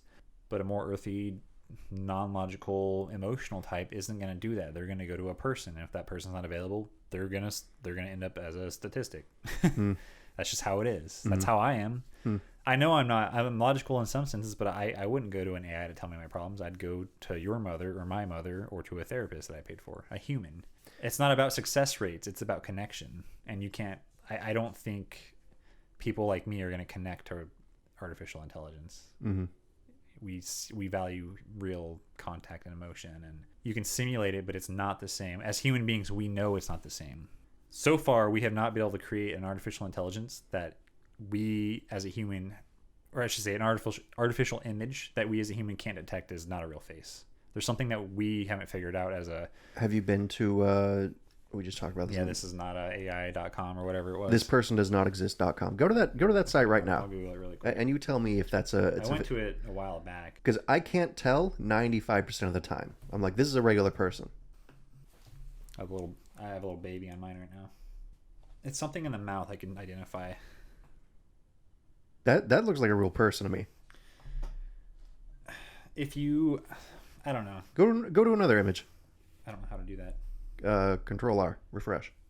It's an Apple product. Doesn't do that. Command R. This is a Kamala Harris / AOC had a love child right here. Yeah. No, yeah, that looks like a real person. Yeah, we can solve this. We can do a blind taste test. Not a blind taste test. A blind. After what? Okay, I'm gonna download 10 images that are fake and 10 images that are real. It's fine. I'm not saying this doesn't look real. I'm not arguing that just for the sake of arguing. I'm saying that there's still it's just still something that it's not quite there. The last image, the mouth was just a little off. There's just something that's not there. But I was gonna say, if you were to remove the trickery of, like, this looks like it was shot with a camera with a flash on. If you remove those highlights, I bet you it wouldn't look as real. Because like symmetry is one thing. When you're dealing with faces, average human face is a certain type of symmetry to it. The eyes and the width of the nose are always relatively symmetrical. The mouth to the iris or the middle of the retinas of your eyes are always symmetrical. The forehead is always a hand's length. So like there are certain symmetrical things that we pick up on, and then let alone whatever expression they have in the photo. And so this is symmetrical, but I think what really gets that like extra little bit is like, why is her lip shiny? There's no flash on that camera. It was a fake image. So there's other media like additives that make us also imagine like this is as a photograph, not just an image of a face. Do you get what I'm saying? Kinda, yeah. I bet you if you were to move some of that stuff, you would probably notice it a little bit better. Not you, just in general. Yeah. If like, because this looks like a camera flashing her eyes. She has glinted eye, like her eyes are glinted and they're not perfect. Like her left eye, like because her head's slightly tilted, so her left eye has just one little spot of a flash, and the right eye has a spot, and you can kind of see something in the back. Like it almost looks like she's in a room, like, and there's windows on the opposite side of her. Like you can almost make it out while you zoom in. But that doesn't exist. That was made. But if you remove that, I bet you her eyes wouldn't look real. I guess, yeah. The point I'm making is that synthetic media is to the point, at least with audio and photos, and we're getting there with video where you can't tell the difference. Yeah, no, you're probably right. But at some point, we'll know that all media is not real, and then you'll know the difference. What do you mean you'll know the difference? Because nothing will be? Because nothing will be real. It'll all be synthetic. So right. then I won't watch synthetic media anymore. Gotcha. Like people like me who want real experience, the moment we know that all media is synthetic, we'll start going to the plays that like are on stages. We'll start going to town hall meetings. We'll be the ones that create those things. See, that's because there's always going to be a small section of humanity that wants raw experience. Not everyone wants to live in digital age. A lot of us still want to live in the woods, still do homesteading, still go to Alaska. Like that's not realistic, and my wife doesn't want that, so I won't. But if I didn't marry her and this was the way things are going, I would be one of those people. I'd be on a commune somewhere, farming somewhere. That's really encouraging as like someone who's starting a podcast right now. Oh, I'm not just gonna be swallowed up by synthetic media. Like people are gonna like. I think about like the podcasts I listen to. I wouldn't just drop those because synthetic media can fill all that time. Yeah. Like I'm still interested in what Sam Harris has to say about something, or what Joe Rogan has to say about something. Yeah. I mean, it'll be a confusing time when we transition. It will be hard to discern what's real or what's synthetic, or I should say what's organic and what's synthetic. That's probably a better way to compare. Well, it's going to get, the lines are going to get blurred too, because I think about the way, like the amount of editing I have to do in this podcast, at some point, it's going to be automated to a certain extent. It'll take out all the uhs and ums, and it'll just automatically put a compressor on it and make it sound really, really good. And at that point, it's sort of like a photoshopped image. Like you know the picture of Kendall Jenner. Why do I keep saying that? Caitlyn Jenner. What's her name? Her sister's name? Kendall Jenner. Is that right? I don't know. It doesn't sound right. I don't know. Sounds like so. Caitlyn Jenner. Like you see a photo of her and you're like, oh, like that's obviously photoshopped. Yeah. But that picture's real. It happened. She's a real person. Yeah. So it's just doctoring up the images and making it look nice. I mean, synthetic media has been around. If you look at any like Victoria's Secret catalog, well, see, that's not synthetic media though. Well, it's okay. It's incredibly altered media. Yeah. Now, I don't know. I guess depending on whether you mean fully synthetic, where like it was not touched by human eyes at all, just generated. Sure, then it's not. But like a lot of those catalogs, they aren't. Like they're Franken models. Like they took an arm from this girl and a face from this woman and a leg from that woman, and they make the perfect physically attractive person in like Frankenstein, put them together on this image. Oh my god, that's horrific. And if you, because like I said, I studied art in school for a year, but I've always been artist. If you look at like human body proportions, a lot of those women aren't even near proportional. Like hips not matching up with shoulder lengths, and like torsos being exceptionally long, and just there's all kinds of weirdness to them when you start looking at them. So that was probably the pre-step to just totally synthetic creation. Yeah. But I also wonder, like, if, like, let's say, because I can't imagine any other way right now. Right now, our news source is, like, two people at a desk. Usually a man, usually a woman, and they have commentary. There's, like, a news stream in the background, or it cuts to a news person on the ground, like a journalist talking, right? That's kind of how it is. So right now, I can only imagine it as that's how it'll still be, but it'll be synthetic. Yeah, I think it's going to start out with the news anchor still there, and then, like, when they show fully moving, or... Yeah, like there'll be the actual human male right there because people log into the same cable news. They like seeing the same. People like logging in, seeing Don Lemon, seeing what he has to say about things. Or Who? Don Lemon, is that his name? Yeah, I don't know. The CNN guy. Yeah. He's pretty unlikable. Just anyway. Yeah, I don't know anything about him. He was just the first anchor I thought about. Of course. Why? What do you say it like that? Just because you're CNN. You love CNN. I don't watch CNN. You bring it up all the time. Anyway, it doesn't matter. It's real. I was just laughing at you. Christ. I need another drink. So, yeah, people like logging in or flipping on the tube. Is that what they call it? I don't know. It's old-timey shit. I'm not a boomer. I don't know. People like flipping on the tube and seeing their guy and what their guy has to say about it. But eventually those guys are going to retire, and they'll bring out just... fully automated, whatever. Well, it could be fully automated, or they could just keep the same guy. Like, the dude retires, but they keep his likeness, and then that guy's a synthetic guy just telling them all what's going on. Like, we could bring Larry King back? Like in Arnold Schwarzenegger in the last Terminator that they released? Was he not in it? No, I just watched it yesterday. The newest Terminator? 2019 it came out? Yeah. That Arnold is completely CGI'd. He was he was he the governor when that movie came out? Wait, I don't know if it came out last year or not. The one I watched yesterday, it came out in 2019. Okay. It was that one. So no, he wasn't the governor then. But no, he's not in that movie. That was CGI'd. Jesus Christ. That's wild. He was old in that movie. Are we talking about the same movie? It might have been the one before that. Then. Okay. I don't know. They might have released it. Man, that's what. Yeah, because I was thinking about how like Carrie Fisher died, and she was Leia. She was like this iconic thing. They're gonna bring her back. I was just about to say they're gonna bring that bitch back. I don't know why. That's not nice. I know. They're gonna bring that very nice lady back, and she's like, you're gonna have like new Star Wars that come out as often as you want because it's synthetic media, and it's gonna have Han Solo and Luke and Leia and all this cool stuff in it. Yeah, Star Wars is dead anyway. But we need one thing that I'm super excited for. New content. Synthetic media. They will be able to rewrite the last season of Game of Thrones and make it good, which I'm so excited for. Because I didn't like Game of Thrones. What? I've never made it past the first season. Dude, you're the weirdest fucking. We are so different. Dude, I'm not about culture. I'm counterculture. No, Game of Thrones. I want dragons or I want tits. I don't want both. I want gore and violence. I don't want sex. Or I want gore, violence, or I want sex. I don't want both. Like, just like mingling all these weird things. Like, I don't like the rape scenes. I don't think they're necessary. Yeah. It's not a historical fact, so that's supposed to be entertainment. That's not my thing. So you instantly go to like a 1 out of 10 if you have that. And so as a franchise, they have it like every 4th episode. It's just not my thing. I'm not impressed by that kind of stuff. I'm not impressed by the fact that like when the first couple of episodes, it's like the dude and his sister having sex and he throws his like kid off the balcony because they get caught. Like, I'm not impressed with that kind of content. That is just, I don't find that entertaining. Yeah, I got off to a weird start. I don't find that entertaining. Yeah, there was a surprising amount of incest in there that just There's was a lot unnecessary. Of now, if we're talking historic, sure, because that actually happened, but that's supposed to be entertainment media. I am not impressed. You do better. You're right. That's shock content. That's basically porn.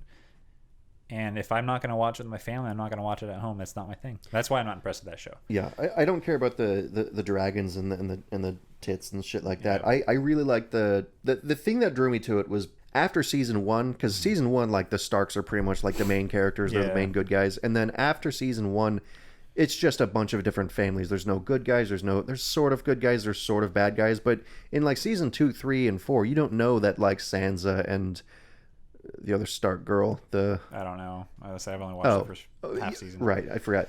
Basically, it's just about a bunch of different families, and to me, that reflects real life more than like Terminator, where you have like the good guys and those are the humans and the bad guys. Or it's more morally complex, where each family is just like their own people and they're just trying to advance their own cause. It's not like you have Hitler versus the Allies, or See, that's what draws it. The political aspect of it is really, really interesting. What's your favorite show? It was Game of Thrones until season 8. Okay, so Game of Thrones is up there. Give me just like one more. One more? Like television show. Riverdale? I like Riverdale, but not for good reasons. It's Is that like a guilty pleasure? You know, I don't know if I could watch Riverdale if it was synthetic. Because the point of it, like, it's so ridiculous and out there that it's funny. Gotcha. But if synthetic media was making Riverdale, and they did that on purpose. It'd be like, well, like me and my roommate watch it and laugh at it in ways that we're not supposed to. We like do it ironically because it's funny to us. I don't know if it would be the same if it was synthetic. You got a point there. Anyways, Dexter. No, I didn't like Dexter. I'd say it's my favorite show. Really? That doesn't surprise me, actually. Knowing you. I probably wouldn't watch it if it were fully synthetic. Rick and Morty, I like. That's one of my favorite shows. I don't watch animated shows. I don't like synthetics. So I don't watch animated shows. You don't even like animated. I literally. It's got to be raw. Well, animated is like step one of synthetic. Yeah. It looks cartoon and not realistic because we're just talking extreme realism at this point with semantics. And I didn't grow up watching cartoons. I've been weird since I was a kid. I didn't grow up watching cartoons. I grew up like killing bugs with my magnifying glass in the sun. Would you watch an episode of Rick and Morty with me? I'll try. Okay. Yeah. Because I would love your take on it as someone who's into film and also like kind of cynical. Yeah, I mean, I would try. I don't know if you'd like it or not, but it's hard to engage with cartoon stuff. Like I said, when I like movies and I like shows, when I watch them, I have to connect to a character. And I can't connect to a cartoon. I don't connect to any of these images, like that character with the chainsaw on my wall there. Like, I'm not connected to that. It's a very interesting image, and I like it because I like the movie. But I can't connect to that. If you were moving, I still wouldn't be able to. It's not a real person. Like, knowing that it's not a real person makes it hard. Well, I'll try. It depends on what you mean by real person, because the main character in Rick and Morty, he's like it's voiced by a real person. Like, and they're a character that they created, and that's the same thing as in a movie about like Dexter. Like, Dexter is a character that they created. He's not a real person. He's a character in a show, but he's also a real person. The actor is a real person in the show. Is it the way that the actor portrays the character is what? It's part of it. Okay. And it's also like, just because the character is fake and the show is fake doesn't mean that the character doesn't have like real tells, like the cockeyed smile when he's about to do something bad, or the eyebrow twitch, like that kind of stuff. Human facial recognition type thing, like behaviors that are specific to that actor, not the character, but the actor. Like I like that too. Yeah. I guess there's movies that I watch specifically because they have an actor in it that I really like. Yeah, and so it's like a politician. Like, I admire actors for their like skill and their performance and their art, and so I'll watch movies because of them. But I'm not like, if they made an AI that looks the same and they play in multiple movies, because I imagine that's probably what they would try to do. Like, they make a fake synthetic person, whatever. Yeah, they make a synthetic Carrie Fisher. And then they would have normal movies, but they would put that same quote unquote synthetic actor in these movies and create like a franchise to introduce. I'm just speculating to introduce. I probably wouldn't be able to connect to that like very well. It's like the last Terminator movie with Arnold Schwarzenegger. He was CGI'd, and I knew that. So like, I'm looking at him like, that's kind of cool, but like, I'm not feeling it. Like, see, I can't feel a connection to something that doesn't exist. See, I didn't know that. Yeah. So that's wild. That's what I'm saying. At some point, we're gonna know that all media is synthetic, or at some point, all media will probably be synthetic. And then I can't describe it. It's not a logical thing. It's a if I had to guess, a biological thing where I feel connective. Like a spiritual thing almost. Maybe like an empathic thing. I don't know. Yeah. I'm not like, I don't see like colors and auras and shit, but I definitely could pick up on a room when I walk into it, you know? So like, maybe that's what it is. Maybe there's just something I'm not aware of that's there. I know when it's not there. I don't know. But yeah. That's so interesting. But I know there are people like me. Yeah. That's why I say, like, I feel like synthetic media that's obviously the future. Like, synthetic media, AI there's no way to get around this as the future, and it's coming fast. I bet you it starts 2029. It probably won't be like all in 2029, but I bet you that's when we notice like it's coming. Synthetic media? Yeah. Oh, like, I think it's coming before that. No, like I sidestepped. The singularity is projected to be as early as 2029. Oh, yeah, I'm sure. So keeping in mind, the singularity is not us becoming robots. It is at the rate at which exponential growth happens so rapidly that we can't keep up. So like I said, instead of having a new discovery every decade or every year, it's every 10 or 15 minutes. And it happens as a result of like an AI intelligence helping us out. Yeah. So we use it as a tool to expedite our discoveries, and then eventually that tool becomes its own thing, basically, and not like self-aware, but you know, but like God, sentient, basically, or as far as become sentient. That's a good way to put it. Yeah. That could probably happen. So like what we're talking about, synthetic media, up until that point is sure thing happening. It's already happening. It's going to get better. Yeah, well, it's interesting too because I've been thinking. I first watched these podcast episodes with Nina Schick. Like, I think the first one was like back in like October, November or something. So I've been thinking about this for like 4 or 5 months, especially the last month because I knew we were doing a podcast episode on it. And so there's a lot of implications that I've just been rolling around in my head. Like cancel culture is going to take a hit. Because if a video comes out of you saying something racist, you just be like, oh, it's not me. It's synthetic media. And who's to say that it's not, you know? Well, I think the moment that average folk get wind that kind of stuff's happening, because right now we can argue whether it's real or not. We all kind of know medias are biased. Like we talked about this. I think we generally all know media is biased. We can kind of point which media has which bias, and we kind of subscribe to whichever one we're comfortable hearing. But at some point, that trust will be broken when synthetic media gets presented. Yeah. Well, I think then at that point, where do we turn? I would hope, and I would encourage a social change where we begin to talk with amongst our friends and families and peers again. Oh, that sounds so nice. Yeah. Where we like, and it'll take, this is the thing, like if we let the quote unquote current media make that decision for us, we'll just turn back on each other like we have been with since 2016. We'll go back and forth, and then what'll happen is Fox News will get caught fake, like creating synthetic media, and then some hacker will discover the code or whatever, and then CNN will have a story on it, and then Fox News will be like, no, CNN infiltrated us and this is fake, and it'll be some sort of like weird cyber communication warfare. I'm just speculating, but people like me watching that are like, all right, click, I'm not listening to that anymore. Where do I get my sources from?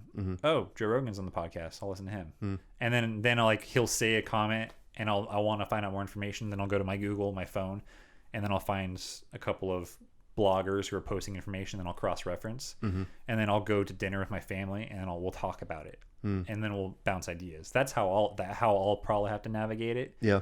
So instead of listening to one or two sources, because now I know for a fact they're bullshit and there's way too much going, like I know synthetic media is real, and now they've both been accused of using it. I'll probably go back to more organic sources. I'll use media in general as a reference point, but I'll get the opinions of the people around me, and I'll formulate them based off the people I find closest to me. You know, as a, like you would say, we all belong to a tribe. I feel like the distrust with synthetic media will hopefully reignite some of these tribes that we have kind of decided to leave behind through this whole like 2016 election era. Yeah. I had a question. You have no statement on that? Because I have a question for you. No, go ahead. Okay. So I remember a couple podcasts ago, you talked about Jiu-Jitsu. Yeah. I could say it now. You made a comment that you like, I think you said you like the warrior mindset or the warrior mentality. It was warrior culture. Yeah. Warrior culture. Don't you think that kind of disappears with synthetic media? I don't see what media has to do with warrior culture. Warrior culture is about taking action. And so that's like, if we have synthetic media, I would speculate that the type of warfare we engage in, and I use that term loosely, warfare, the type of warfare we begin, or conflict, better word, the type of conflict we engage in alters and changes drastically. I mean, we're already engaged in like fifth generational warfare with like China and like Russia. I mean, I guess you can debate whether or not that's true, but it's like kind of obvious. It's like a second Cold War, yeah.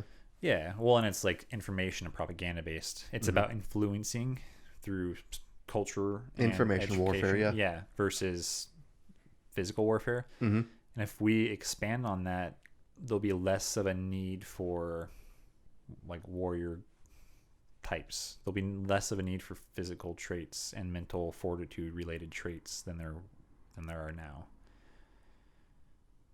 Because synthetic media and artificial intelligence will take care of that for us. I don't think so. I don't think synthetic media is the answer to everything.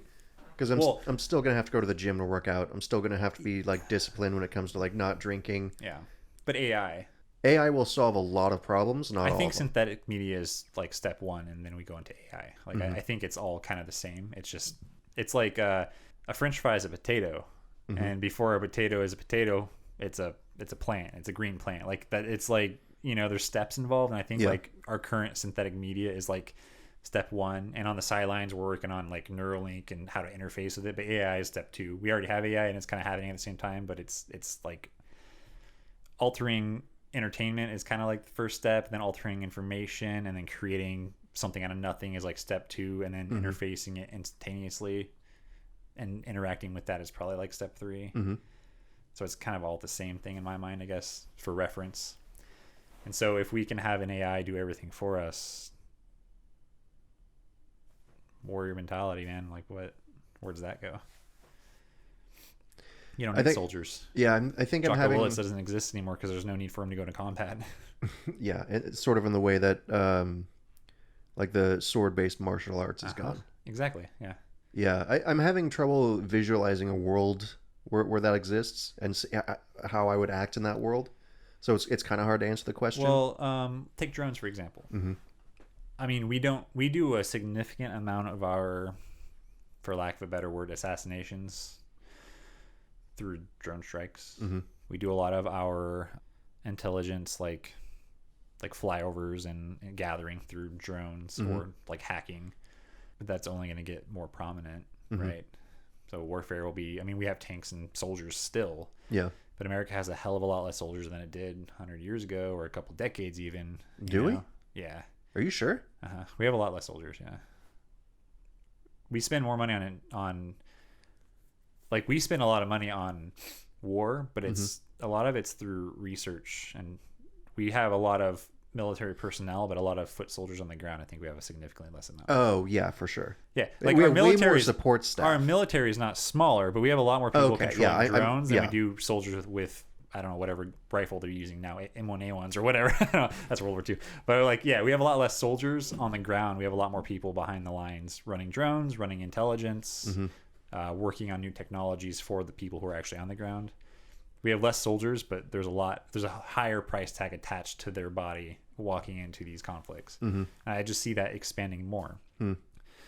We have artificial intelligence. Now all we need is a vessel. Then we create a robot that can walk, and the AI controls it. Yeah. And now it's a hive network, and we don't need soldiers anymore. So why do you need peak masculine male figures at the top of their physical, dominancy, or female, whatever, at peak physical people to go into conflict? You don't. And then you'll have just a small subsection of people who stick to that because they admire it. Like someone like me who admires the dirt and likes, that the kind of experience that we just talked about earlier, where it has to be human and connective. You're going to have those warrior types who value that, just like there are people who are like the size of the Hulk at the gym still, and there's no need for that. Like you'll have those types, but it's not mainstream anymore. It's very little, it's very niche, Yeah. So I was just curious what your response to something like that would be. Yeah, I think we kind of already see that. Like most Americans are overweight, myself included. Including our homeless. Yeah. So it's not like, I don't think an admiration of warrior cultures like, the fuck was that? I don't know. Apparently there's a semi truck out there or something. What was I saying? Something about admiration. Yeah, like I admire warrior culture, and I don't think that's like necessarily mainstream, but like I'm okay with that. It doesn't bother me that like most people aren't into it or don't find like jujitsu or anything like interesting. And it's like an ideal for me, I guess. And like a lot of people don't have that ideal. Like that's fine. Yeah. And even for me, like I don't like, I listen to a Jocko podcast, but I haven't been to jujitsu in months. I haven't been to the gym in months, so it's not something I do well, I guess. Yeah. If everyone's interfacing with synthetic media and in the future AI, where we have instantaneous access to information, it makes me wonder how personalities will develop. Like if we'll still maintain personalities the way that we do now. What do you mean? Well, our personality is probably a combination of how we were raised, the experiences we had, and our disposition to have our outlook, our disposition and our outlook on life. Removing human experience and putting in place synthetic media, and then eventually artificial intelligence and interaction through like Oculus or whatever, virtual reality, because it's gonna have, that's all like part of the progress eventually, right? At the end of the line, we'll all be part of it. I don't know. I feel like you might be overstating the end of it, because like the end of that, are you saying it's looking like people are gonna wake up, put an Oculus Rift on? I'm not saying that. I'm just saying it's gonna be a part of life. Okay, yeah. It already is. It's just going to get better. Yeah, to me, I see it like cell phones are a part of life. Like, maybe I'm on my cell phone too much. Dude, everyone's on their cell phone all the time. Yeah. Most people can't even leave their house without their cell phone in their hand. Oh, I can't do that. Yeah, and if you do, you turn back around or you have a panic attack all day long, right? Well, it's not a panic attack. I just don't want to break down and not have a cell phone. Like, that's literally... And I like to listen to music when I drive. Yeah. That's literally the only reason. Like, I don't look at my phone. And it just so happens that your cell phone can access any question you want to ask. It can find where the nearest food is, the nearest gas is, the nearest bathroom is. You can connect to people and hook up with them if you want to. You can find a new job while you're working your current job. You can do anything and everything on that cell phone. Mm-hmm. Now imagine you don't need the cell phone anymore. Yeah. Now we put in virtual reality where you can imagine, like you were saying, the video game. Mm-hmm. An AI can program a game or a simulated life or an experience for you, and you can have it without doing it. Now, I don't know about you, but one of the things that have shaped me as a person is I've physically done a lot. Mm-hmm. So one of the reasons why I don't have a hardcore bias, why I'm pretty open-ended, while I'm willing to talk about both good stuff and bad stuff, while I entertain good ideas and bad ideas, while I'll play devil's advocate, is because I've driven across the country 5 times. I have had beers with truckers. I've been broken down. I've been saved. I've picked up hitchhikers. I've done all kinds of shit growing up in my youth. Experienced a lot of different people. Versus someone like your parents who are very structured, like have a very specific outlook on life, or someone like my parents who are so unintentional it's unreal. I don't even know if they've even thought about retirement, and they're already it's like time to retire. Like like there's just different choices and ways of life shape your personality, right? If you have full access to everything, you can have every interaction you've ever thought of having. How does that change? How do you think that would change like us as people, as personalities? Yeah, I think it'll cause certain people to just collapse in on themselves. Do you know what waifuism is? No. Oh, bro, I'm about to fuck your world up. All right, so I was on Reddit, and they have this subreddit. You're familiar with Reddit? Yeah. It's like a forum. Yeah. Like web. Yeah. So they have this subreddit. It's like a online community basically. It's called waifuism. Do you know what a waifu is? Nope. I think it's Japanese for wife. It's basically a bunch of very, very sad young men who decide, instead of like going out in the world and interacting with regular women, dolls instead. It's not even dolls. It's like either a body pillow or just like a digital image, and they fall in love with this digital image. It's literally the movie Her, except it's not a voice. It's just usually it's a character from an anime. Wow. It is absolutely what anyone listening to this, if you want to just lose all faith in all humanity, go to reddit.com/r/waifuism. Spelled the WAIFUISM. Yeah. And just search top of all time, and it will just...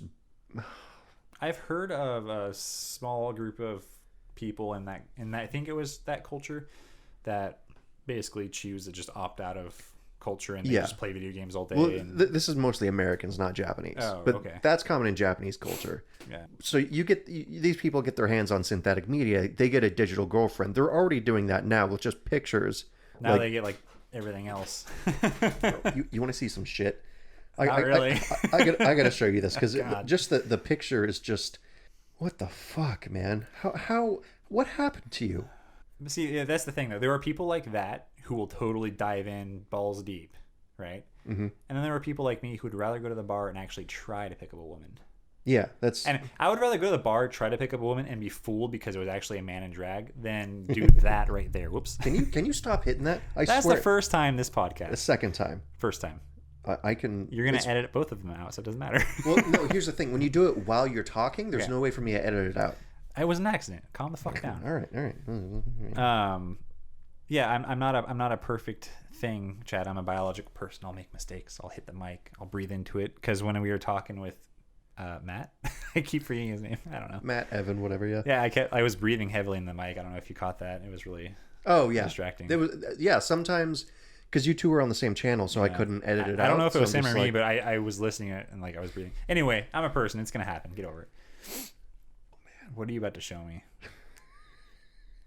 I'll just show you the top one.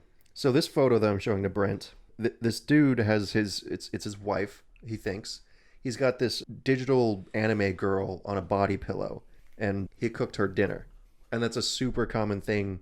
During Valentine's Day, there was tons of posts about it. Like, they'll set their body pillow on the other side of a table, cook a meal for two, put the meal in front of them, pour 2 glasses of wine. The bottom image is them at the movie theaters. Oh yeah, people go in public like this. Yeah. Oh my god, this guy took his body pillow to the movie theater for a movie and a date dinner. Jeez. This person is not ready for synthetic media. This is gonna fuck them up. So there's a certain percentage of men who will just go down the fucking toilet, and they will just say. I think women too, though. I think a lot of women are gonna be like, I don't need a man. I can just make my perfect person here. I think women are more sensible than that on average. I could definitely see more men doing it, because it's like I've seen people go down that path, and for men it's like I don't know. Just looking at dating apps. Dating apps are much easier for. Well, there's different challenges, I guess. Well, there's dating apps that where only women can swipe on the men too. Yeah. So. Yeah, I don't know. So when it comes to synthetic media, it's going to absolutely destroy certain people, and they will get a digital wife, and that will be the end of it. Fortunately, those people are going to spend most of their times in their houses with their wives, so I'm not too concerned with it. You know, it's like, well, sorry, like they're doing it now. So synthetic media wasn't like the problem or the cause. It just kind of pushed them down the road. Then you're gonna have people like alpha men who are gonna go out and have all the women, and regular men are gonna go out and have all the women, because what you saw was not alpha. It was pathetic. No, because if a successful woman doesn't need some boring ass guy who's gonna be a dick, they could just create their own. And why would it's not the same, because an AI can't give you children. Don't think the feminist argument to that is, well, a man doesn't have to give you children either. They can. I mean, they'll go to the bank. One of them does. Like, you can't just. Yeah, there's plenty of dudes jerking into tubes, and there is actual husband material ready to put down. I guess. I don't think digital AI will ever replace like the sanctity of like marriage and like an actual relationship. I sure hope not. I don't. I could see the appeal, but it's like porn. Like, there's people who are like, oh yeah, like they're single their whole lives, they just watch porn. Yeah. It's not the mainstream thing. It's not what most people want, because it's not real. It's fake, and you can delude yourself if you want, but like, deep down, most people know it's not real. If you like hamburgers and then someone gives you a Beyond Meat burger, like it might kind of taste the same, but you know something's off. It's not quite right. It's like. You'll survive off of it, but it's not really sustainable, right? Comparing your wife to a burger is, there's a bit of a breakdown there in the metaphor, but sure, I guess. Compare my wife to a burger, you just did though. What the fuck? Yeah. Yeah, way off track. Yeah. So. Yeah, synthetic media. Waifuism. Shit is fucked up. Like, it's the saddest stuff I've ever seen in my life. It's the weirdest stuff I've ever seen in my life. People are into all kinds of weird stuff, though. Yeah. That is something. See, this is what I find beautiful about real humanity. An AI would not come up with that shit. No, it doesn't make sense, right? No. Like, it's not biologically viable. It is not emotionally viable. Like, you can't find that stuff in a simulated reality without thinking about yourself first and like wanting that to be simulated. But like, that's why humans are awesome. Not what I think they're doing is awesome, but the fact that someone could just come up with that, like, I like so that unique. I like that. Like, the waifuism thing is just sad as hell. Yeah. But I like that we live in a world that like gets to that level of weird. Like, the massive novelty that you can find on Earth is just endlessly incredible. That's what I like about. I call it humanism. That's what I like about humanism. That's why I'm kind of against really far leaning into the. Like, I'm all about like the advancement, but as like a mainstream cultural shift where like everything we see synthetic, that's why I'm not down with it, because you just miss all the little nuances of people, you know? Yeah. Do you really think it's 50% of people would not be interested in seeing a movie if it was? No, I'd probably say a quarter of all people though. I'd probably comfortably say about 25. You really think it's that high? Yeah, I do. That's interesting. We have whole states in this country of people who are still poor and white and don't even like have televisions. You go anywhere in Appalachia, man, they're not gonna even have access to half the shit we're talking about. I mean, I'm sure they would be intrigued with it. I'm just, you know what I'm saying though, right? Like, yeah, I say a quarter of the population, probably, because A, a lot of them aren't gonna have access to it, and B, I certainly know there are whole colleges of people who feel the same way that I do about art. Like, you can go to school for fine art where you don't touch an iPad. You only deal with oil paint that you create yourself. Really? They still have that? Yeah. Are you sure? Yes. Huh. And it's because by creating a realistic image by hand is immensely satisfying for the artist and also really impressive. Now, art obviously isn't like cherished and appreciated as much as it used to be, or it's appreciated, but no one really wants to buy it. Mm-hmm. And of course, an AI can create the perfect face. But watching an artist create that face that we just looked up versus just having it pulled up, I don't know. I'm more impressed with the person creating a face than the AI. Mm-hmm. It's just something a little more human about being able to do it than some created image from some digital media. I don't know. All right. So how about music created by AI? Would you listen to that? Maybe. Really? How is that different than movies? Well, AI can listen to music while creating something for myself. So here's that. This is interesting. So part of my value as a person is expending energy for stimulus. We'll just put it that way, right? Mm-hmm. So I want to do something and have something happen to me or receive something. I want to output and receive input. A movie is no physical. I'm talking physical, of course. Mm-hmm. And a movie, you're sitting there. You have no physical output. You're only receiving information from your eyeballs to your brain. Mm-hmm. It's entertaining, cool. If there's nothing else going on, there's nothing else you can do, great, whatever. I'm not saying I will never watch a movie, but I'm not gonna I'm not gonna go to a movie theater and watch a movie without real actors in it, like, right? Like, I'm not gonna go out of my way to do it. Mm-hmm.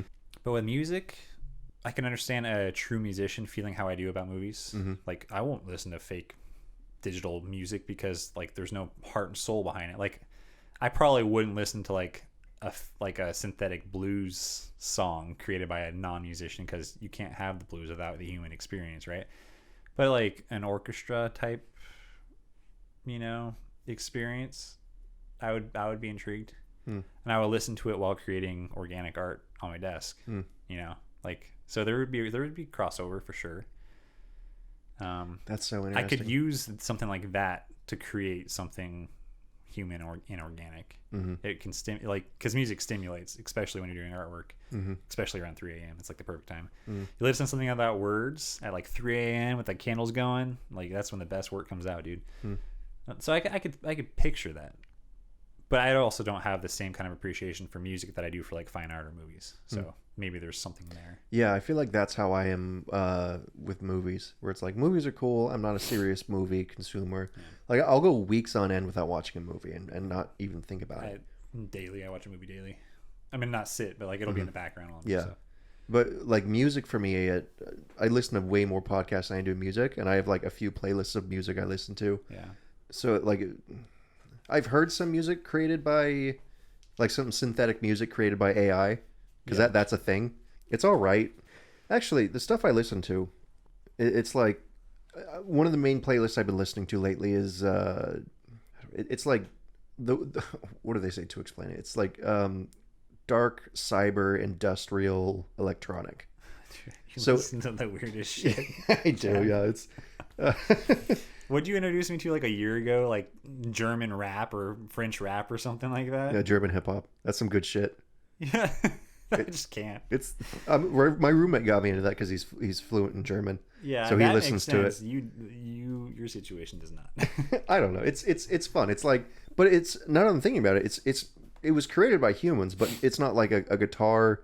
There's like not drums or there's not a lot of vocals. It's all like electronic. Yeah. So it's like they have those sound boxes. They create beats and so like, that's not that far from synthetic media, I guess. Yeah, but there's like the nuance of someone creating it. Mm-hmm. Yeah, that's true. Like it's like I don't know. Is it easier to admire a system than it is a person? Like when you think about a famous figure. Mm-hmm. You can picture their face and their body. You can maybe imagine them in a scene or an interview or in front of a microphone. But then, and like they played in movies, right? And like, so you can imagine a movie or a title. But then like you have a synthetic media personality. Your only frame of reference is them in the movies, and you can't really, I guess you can if you really tried, but it's like hard for me to humanize like a program. So it's hard for me to connect to it. You know? Yeah, maybe it's because I've done coding. Not like extensively or anything. I'm not a coder. I got into Ruby for a while and I played around with it for a while. So it's like And like there was an art to that. There was an art to it in the same way that like Legos have an art. Like I could create something that's never been created before. Yeah. I give it its own parameters and it does its own thing, and it's really, really cool. Or like my buddy Zach, he's in college studying machine learning or something like that. That's what he was doing this past week when I talked to him. I went over and he showed me like some of the code he was working on, and it was super cool. I'm like, this is amazing. Like he created a I don't know if it's an algorithm or what, but basically like a machine learning system that would guess which passengers died on the Titanic. He'd like feed it the first like 30%, and then it would guess based on what class they were, what gender they were, how old they were, whether or not they died. And it's like, oh yeah, you feed it in this 30% of the information, and it can guess most of the rest, which is like really cool. So it's like, and like I could read his code, but I couldn't write it because I think like I see that as like I see programming as a form of art almost. Yeah. So let's talk about that as a program though, as a artificial intelligence. Let's say a program is written to calculate deaths on a boat sinking. We just talked about. You can calculate based off passenger information who would survive the events, where they were located on the boat, and all that. But you can't calculate how many heroes are in the crowd. That's a human experience. Yeah, you can input maybe 25% of people will survive through erroneous circumstances, but that's not the same thing, you know. I don't follow. How many heroes are on the boat? Yeah, you know, not every man. You know, when a boat sinks, not every man is for himself. A lot of people will actually put their life on the line to save folks, right? Yeah.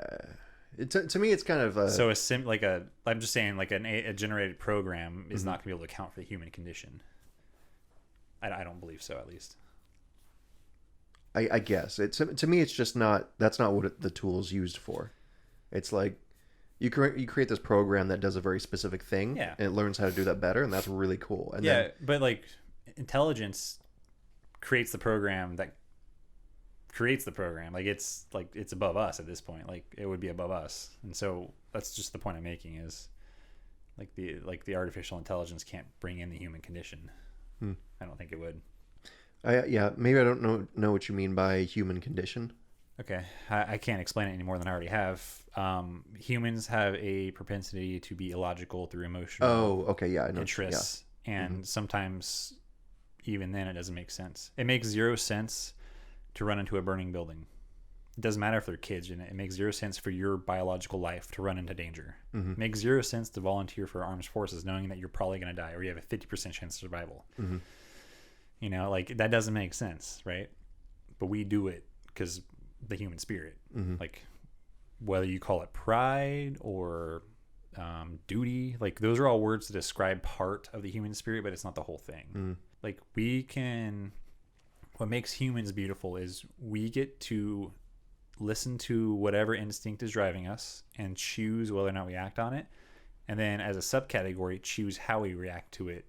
And then a subcategory of that, choose to go against all of that and go the opposite direction. Like if you have a dog that hunts rabbits, when the rabbit runs by, it will hunt it. And it might stop if you tell it to stop, but the dog's reaction is to hunt the rabbit. Yeah. Humans aren't like that. You might be born to hunt rabbits, but one day you might decide you don't like killing animals at all. And there's seemingly no explanation for that. You know, like a kid growing up in that kind of family might not want to hunt rabbits at all. That's part of the human condition, right? So like if you created a program to predict survival rates of natural disasters, the AI creates the program and inputs it, and then a hurricane comes in and now it's measuring its parameters. Like the data would be off because there are a lot of people who would flee to survive. There was also a lot of people who would stay to help the people who couldn't flee, or who would come back even though it's still dangerous to save lives, because it makes zero sense biologically to put yourself in danger. Yeah. So that's the only point I'm making. I think like AI, like I don't think it can simulate the human spirit the way that a lot of people think it can. It can like imitate it, I think maybe, but so digital media, same thing. Digital media is an image created through like a program, an artificial intelligence. It might be super real, but I think there's a lot of us who are going to still notice something that's not quite right about it. And I think even on a screen, you could still see that human condition somewhere underneath. A still image is different. Those are pretty hard to tell, but I think like image moving, I think you're like, there's an expression like dead eyes, like they're gonna have dead eyes. There's gonna be something about it. I don't know if that's it. There's gonna be something about it that people who are sensitive to that are gonna pick up on, I think. You don't think AI will ever get to the point where they can trick humans? I don't think AI is going to be able to actually fully understand biological humans. Not understand. It's imitation is different than understanding. Well, in order to trick someone, you have to understand them. Or you get luck. Luck is not part of an AI's programming. No, it's not luck. It's not understanding. It's, we need to get Zach in here. He's better at explaining machine learning. Yeah. I don't know, man. I'm just excited for the future. Like, yeah, me too. It's gonna be great. There's gonna be parts of it that are gonna be rough, but like I'm excited to have, once we get this like trash education system fixed. Yeah. And you get like kids, 90% of kids are raised on this synthetic media, and it's 10 times effective as like a teacher. Because you think about like a teacher in a good school, they have 10 students for every teacher. Like, it's way more than that now. Yeah, you get a good private school, you can maybe pull that off. Maybe, yeah. Imagine AI where it's singularly focused on your child and can teach you everything every step of the way. Yeah. And it's been growing like that for years. So it's like the highest, most effective.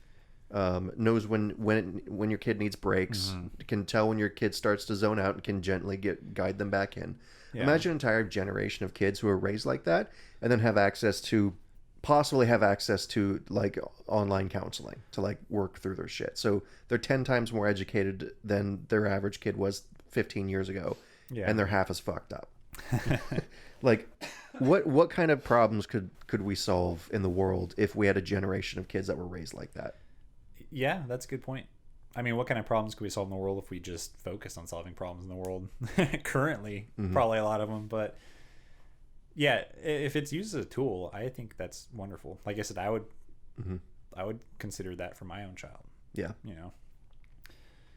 I just think that I can only compare it to what we're doing now, and it just seems like people base their whole lives around their phones, base their whole lives around the media, base every perception they've ever had about anything, because it's been told to them through their trusted source. And that's what I worry about, is mainstream media being simulated or altered or created, and people buying into it without questioning, I guess. Yeah, I've given up hope on that. Like, some people are just going to dive into the hyper partisan stuff. Like I was saying in the living room earlier, I don't think the culture war that's coming is in between Republicans and Democrats. I think it's between normal, regular, sane people who you can sit down and have a beer with, and people who are on the extreme ends. Yeah, no, for sure. Yep, I agree with that. It's gonna be a hell of a thing to watch. Yeah. So let's recap. Synthetic media. Simulation. The singularity. A little bit. Yeah, singularity. Yeah, it's human spirit. Yeah. Yeah, I think synthetic media is going to completely revolutionize a lot of fields. It's going to completely change education and make it 1,000 times better than it is. It's going to make news media really, really tricky. Yeah. And I wouldn't be surprised if it increased polarization, because now you can have like Biden gave a 25-minute speech a few weeks ago, and it was all right. But if you can take synthetic media and like recreate that and just make him bumbling fool. Yeah, make it just a little bit worse. Then it's like, it's not really fake news because it's like more or less real. Yeah. And if you never film the thing and you just generated it and then you can kind of fiddle with it, it's like, well, yeah. So I think that'll just become the new standard. I don't think it will. Yeah. Yeah. If you think about it, there's no other way. It'll start with small alterations when it comes to like news media. We're already doing that with digital entertainment. Like, we have characters that are CGI'd into movies already. And it's not AI, but it's CGI. It's like, it's close. It's not sentient within the movie, but it's like, it's there. Like, it's created. The only difference is a person created it versus a program used. Like, they'll make the program that creates the character so it's perfect every time, not a person creating it. But and then it moves into more mainstream, and then it slowly becomes a part of everyday life in every aspect. And it's going to happen one way or the other. Mm-hmm. Just, I think how people react to it is going to be the question. Yeah, I think life is basically about solving problems, and then life is basically an endless series of problems. But if you solve the problems you're working on now, you get better problems to solve. And so basically what I think is like synthetic media is going to cause a whole host of problems, but those problems are better than the problems we have now. Yeah. Because the problems we have now is our education system is broken and it doesn't work super well. Synthetic AI or synthetic media is going to solve that problem and then create more problems. But those problems are going to be better to deal with. Yeah. That's pretty close. I can agree with that statement probably. Mm-hmm. Yeah. Yeah, I wonder, create like synthetic media and then the programs that create synthetic media and then AI becoming more prominent, kind of the whole package wrapped into a bow, how that impacts, because our current life, like we go to work, we make money, we come home, we spend money, we contribute to the whole, like that's kind of the general theme. Mm-hmm. How much of the normal life that we live will become unnecessary? Like how many people will be displaced once AI comes out of synthetic media mm-hmm. and into you think about production, all teachers being fired. Yeah, like K through 12. All teachers being fired, all manufacturing being output. Like shit, even farms could be, automated. 90% of journalists just get wiped out. Probably 90% should be gone anyway. Yeah. Yeah, it's definitely going to be interesting. With synthetic media being used for education, it can also be used really effectively for like retraining people, which is pretty cool. Yeah, theoretically. Yeah. But you're going to have some people where like, there's this woman, she's been teaching for 30, 40 years, and she's in her late 50s, and she's too old to like try a different career path for 6-10 years before she retires. I'm barely 30 and I probably couldn't learn how to do coding. It would be beyond me. Yeah, but you're really technology averse. You wouldn't even watch a movie with That's what I'm saying though. Yeah. But I know there are people like me, and I know there are like that teacher who's used to like in-person teaching. There will be a group of people willing to make that happen for her still. Even if synthetic media, like if like an AI creates synthetic media that has a course or teaching children, I still think a lot of people would still opt to send their kids to the teacher, because it's a part of culture, but it's also, I don't know, I think a lot of people have the choice of how they want to live life now. Mm-hmm. It doesn't always have to make more sense. Yeah, I don't know. With like the movie thing, I could see an example too. Yeah. With the movie thing, I could see where you're coming from, because that's like a consumption of art, and that there's like the human aspect is really important. But if you're just trying to teach your kids like basic education, the teacher part, like I don't think it's that important. So if they learn through synthetic media, and it's 10 times more effective than an actual person, because instead of having 10 kids in the room, it's just one-on-one, like a personalized tutor. Like, yeah. But there are people who are weird about that. Mm-hmm. I actually have someone in my family. So imagine this. Imagine living in the woods in a house that you built with your hands with no power, no running water, and 8 kids. Are you serious? It's my cousin. Why? Because that's the way they chose to live their life. She was earthy. I don't know how to, like, she's not, I don't know how to describe it. She's earthy. She likes... They don't have running water? No. Why? Because they live in the woods, not next to a stream somewhere. They bought a piece of property and they went off grid. They didn't want to be a part of the grid. I mean, they have like a solar panel or two that they would use to power during peak hours, that they could do certain things, but like they're off grid living. Where do they get food? I mean, they do garden, but they also go to the store and get stuff too. Where do they get money? He works. Oh, okay. Yeah. That's still wild though. He's a lumberjack, I think. Oh man. He raises horses. Yeah. Chris, which is her husband's a pretty cool dude. He when my cousin died, he went out and chopped a tree down and then hand carved my cousin's coffin out of the tree trunk. Wow. And it was part of the funeral. Yeah. There are people like that in today's era, and those types of people will stand out even more in tomorrow's era. They don't go away. I mean, they eventually go away through time, but in the transition process, there are people who will not be on board with all the change. There are people who will go the opposite direction. you'll get communities like that going off, buying land together and putting houses on it and doing that. So there'll be some weird stuff that happens when all this becomes mainstream, I think. Yeah, I think you might be right, but I think I think people like that are basically the people now who like don't have a smartphone, and they're just like, yeah, I don't need to be connected to the internet all day, and that's I don't know. What? You don't though. No, I know. It'd be like comparing you to like you don't watch the news anymore. Yeah. Like mainstream people watch the news. You're counterculture when it comes to news consumption. So it's like it's your bias, and it depends on how like you view that bias. You know. Yeah, that's a good point. So. Yeah. But at the end, we all get to choose how we want to connect to it. Mm-hmm. Some people will dive in balls deep. Some people will go to the woods instead. Yeah, I'll be diving in for sure. Yeah. The prospect of having, I really like the idea of having like a VR video game I can play with my buddies. That sounds like so much fun. So like I say, if it's information based, but I still get to be conscious in this present reality, like a Neuralink, if that becomes mainstream and I could afford it, I would do it. Mm-hmm. If I can have access to all inputs on the internet while looking through my normal eyeballs, I'll do that. Because it doesn't inhibit me, it just enhances me. Mm-hmm. But if I have to plug in with a VR headset to do anything, that's redundant to me because I want the human experience. Mm-hmm. I don't want the virtual experience. Yeah, we are very different people. We got to figure out a good way to end these podcasts. Yeah. Maybe that's why space aliens are always the same, huh? What do you mean? Like the gray men? Why big they're heads, always the same? Big heads, big eyes, small mouths, all skinny and shit. Why are they like that? Because they're us in the future. They're just plugged in. They live in space. They don't need gravity. They all look the same because if you have all access to all information, personalities are gonna just probably go away.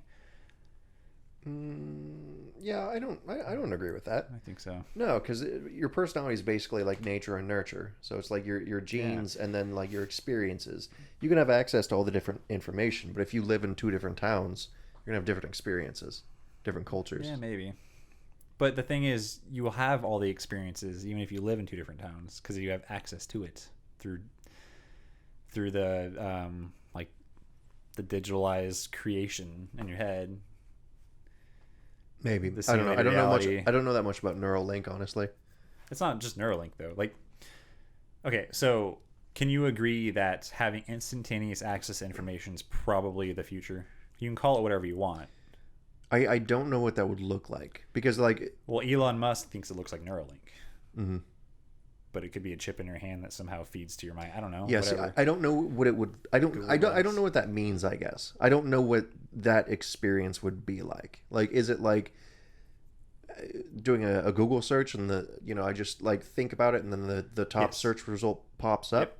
Okay, so how is that? Imagine Google on your phone, but literally it's like when like I tell you a pepper is red, or that's a bad example. When I tell you that a ball is round and sometimes it bounces and there's a light and a shadow, you can like a lot of people can imagine like the image in their head, right? Mm-hmm. Some people think in words, but some people can imagine the image. Yeah. Well, the way that I imagine it would probably work is I want to figure out how long something is, and so instead of going on my phone and Googling how long is this, I just think for a second, how long is this? And I can almost imagine the search bar pop up, how long is this? It just does it. Mm-hmm. I don't have to like play with my thumbs. So you have access to all information. That's not the same thing as knowing everything.